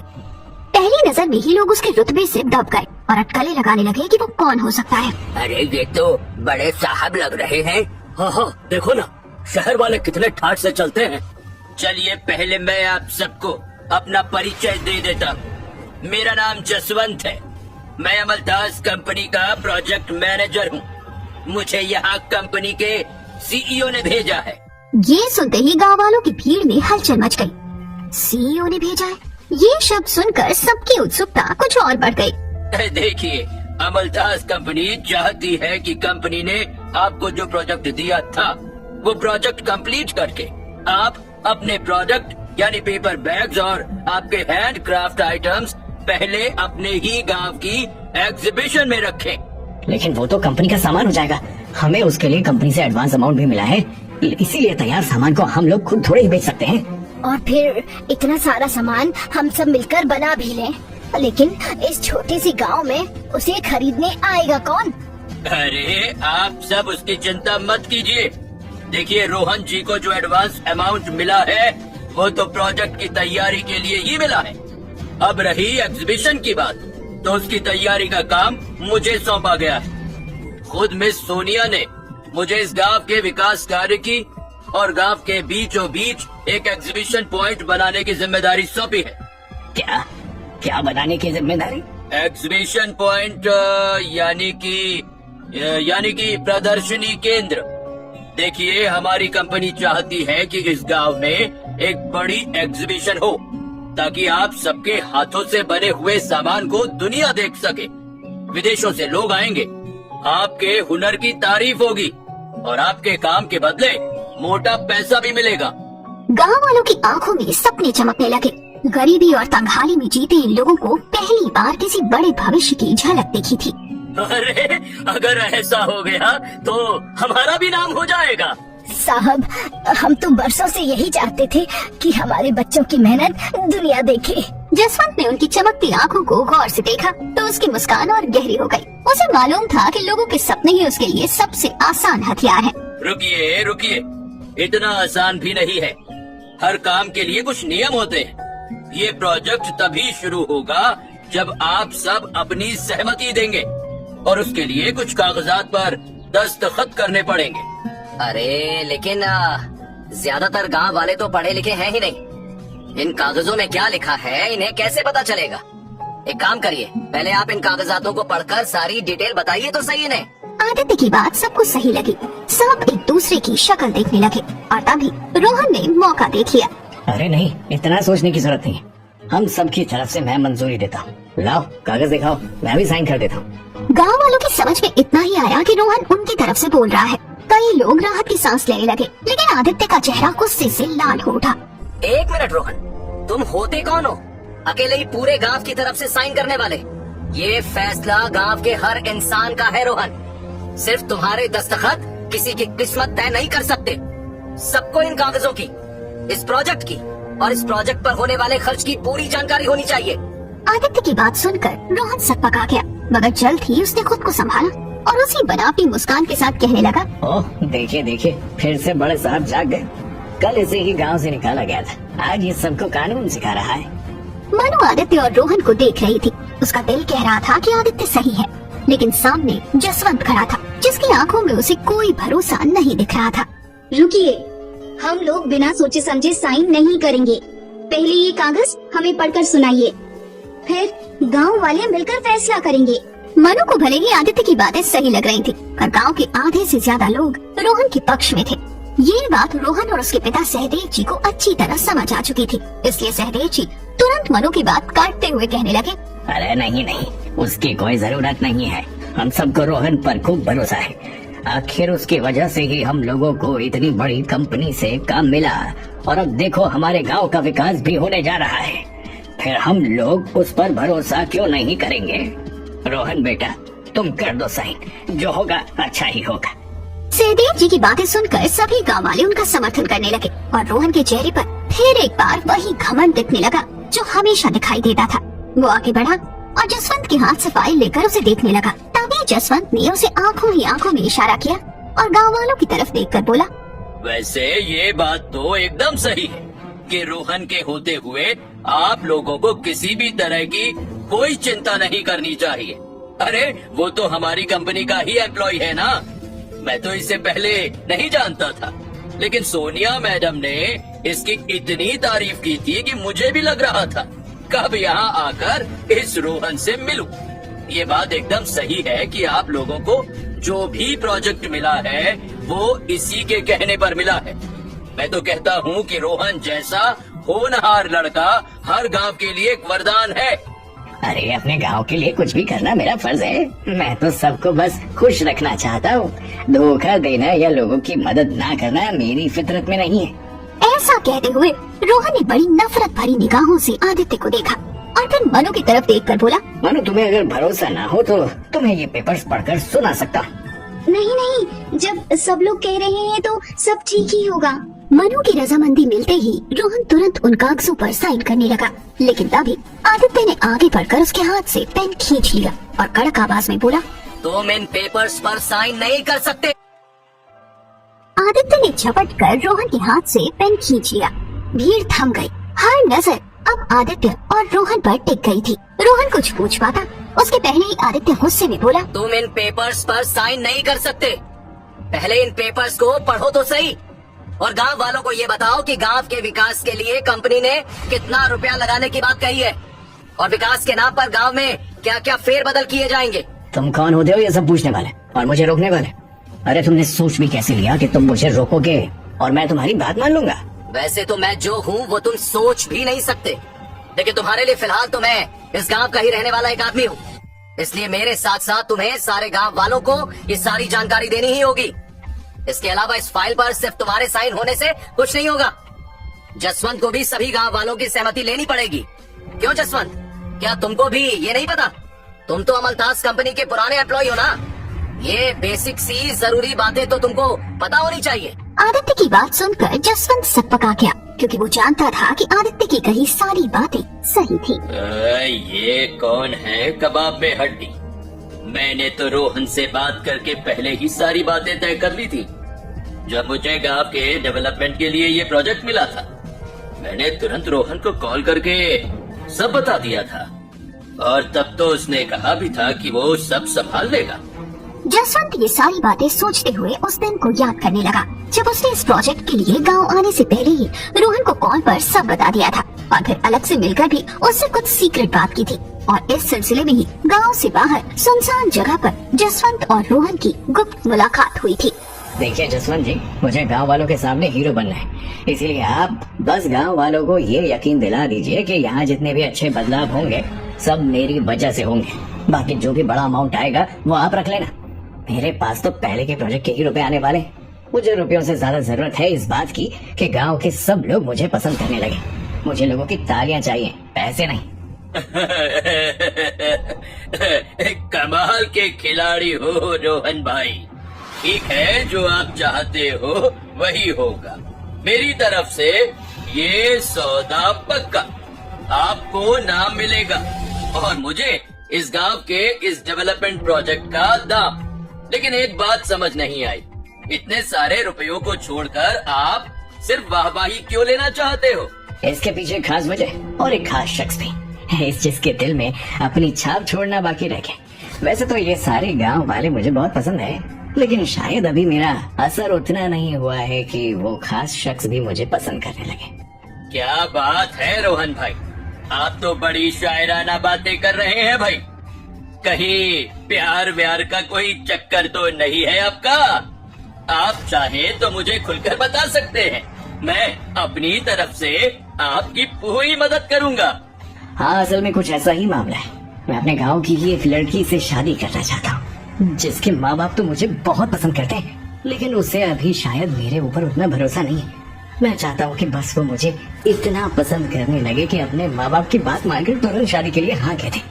भाई मानना पड़ेगा, कुछ तो बात होगी उस लड़की में जो आप इस डेवलपमेंट प्रोजेक्ट की डिटेल जाने बिना, उसका अमाउंट जाने बिना सीधे सौदा करने को तैयार है।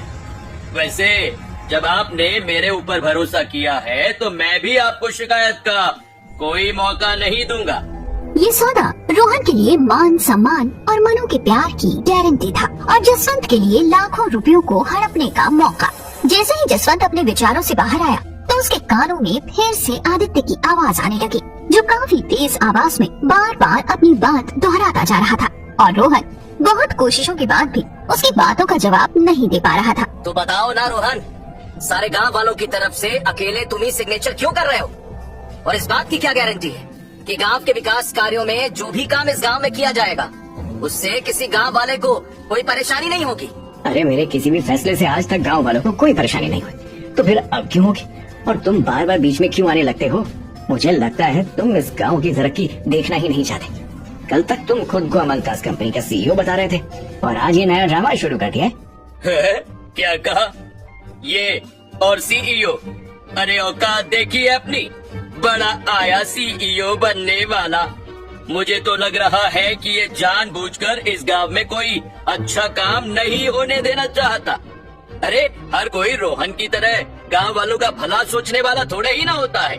रोहन को देखो, न कभी अपना फायदा देखता है, न ही अपनी कोई परेशानी। बस गांव वालों के सुख सुविधा और तरक्की को आगे रखकर ही हर फैसला करता है।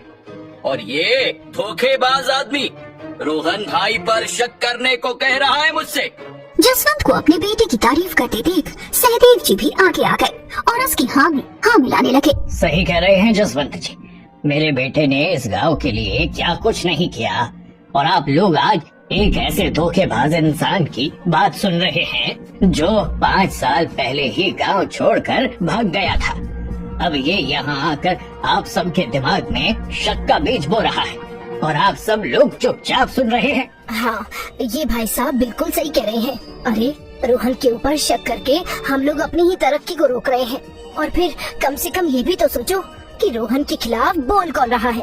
ऐसा इंसान जिसे हम खुद मनु की जिंदगी से बाहर निकालना चाहते हैं। मैं तो कहती हूँ रोहन बेटा तुम साइन करो, जिससे जल्दी गांव का काम शुरू हो जाए, और फिर लगे हाथ हम तुम्हारा और मनु का ब्याह भी निपटा दें। अरे माँ, आप बार बार मेरी शादी की बात बीच में क्यों ले आती हैं? बात यहाँ गांव के विकास की हो रही है, हमारे उस प्रोजेक्ट की हो रही है जिसका काम हमने अभी तक शुरू भी नहीं किया है, और आप घूम फिर कर वीरी और रोहन की शादी के बारे में बात करने लगते हैं। तो इसमें बुराई क्या है? मनु, एक न एक दिन तो ये होना ही है। क्या तुम्हें आदित्य की तरह मैं भी धोखेबाज लगता हूँ? बताओ मनु, अगर तुम्हें ऐसा लगता है तो मैं अभी के अभी ये पेपर सारे गांव वालों के सामने पढ़कर सुनाने को तैयार हूँ, और फिर सब लोग एक एक करके इसके ऊपर अपने साइन भी कर दें। जो लोग साइन नहीं कर सकते वो बस इस पर अंगूठा लगा दें, फिर तो तुम्हें मेरे ऊपर भरोसा हो ही जाएगा। रोहन की बातें सुनकर मनु खामोश रह गई। उसके पास रोहन की इस बात का कोई जवाब नहीं था। मनु को खामोश होते देख रोहन ने तुरंत फाइल के पन्ने पलटते हुए जोर जोर से पढ़ना शुरू कर दिया, लेकिन तभी जसवंत ने उसके हाथ से फाइल छीन ली और कान में फुसफुसाते हुए बोला, ये क्या कह रहे हो रोहन भाई? हमारा सौदा याद है ना? आप इस प्रोजेक्ट की सारी डिटेल्स गांव वालों को नहीं बता सकते। जसवंत का इतना कहना था कि तभी आदित्य ने उसके कंधे पर हाथ रखा और शक भरे लहजे में पूछने लगा, आखिर क्यों नहीं? ऐसा क्या राज छिपा है इस फाइल में जो तुम दोनों आपस में ही सारा डिस्कशन कर रहे हो? बोलो। अमरताज कंपनी ने गांव के विकास के लिए जो नियम और शर्तें बताई हैं उन्हें तेज आवाज में सबके सामने पढ़ो, उसके बाद मैं किसी को साइन करने के लिए नहीं रोकूंगा। आदित्य की बात सुनकर जसवंत और रोहन दोनों के चेहरे का रंग उड़ गया। अब उनके पास आदित्य की बात टालने का कोई और उपाय नहीं बचा था। उनके बदलते हाव भाव देखकर मनु को भी शक होने लगा। ये रोहन तो हमेशा दूसरों पर हावी होता रहता है, फिर आज आदित्य की बात पर इसके चेहरे पर हवाइयाँ क्यों उड़ रही हैं? आखिर ऐसा क्या लिखा है इस फाइल में? शक कर रहा था।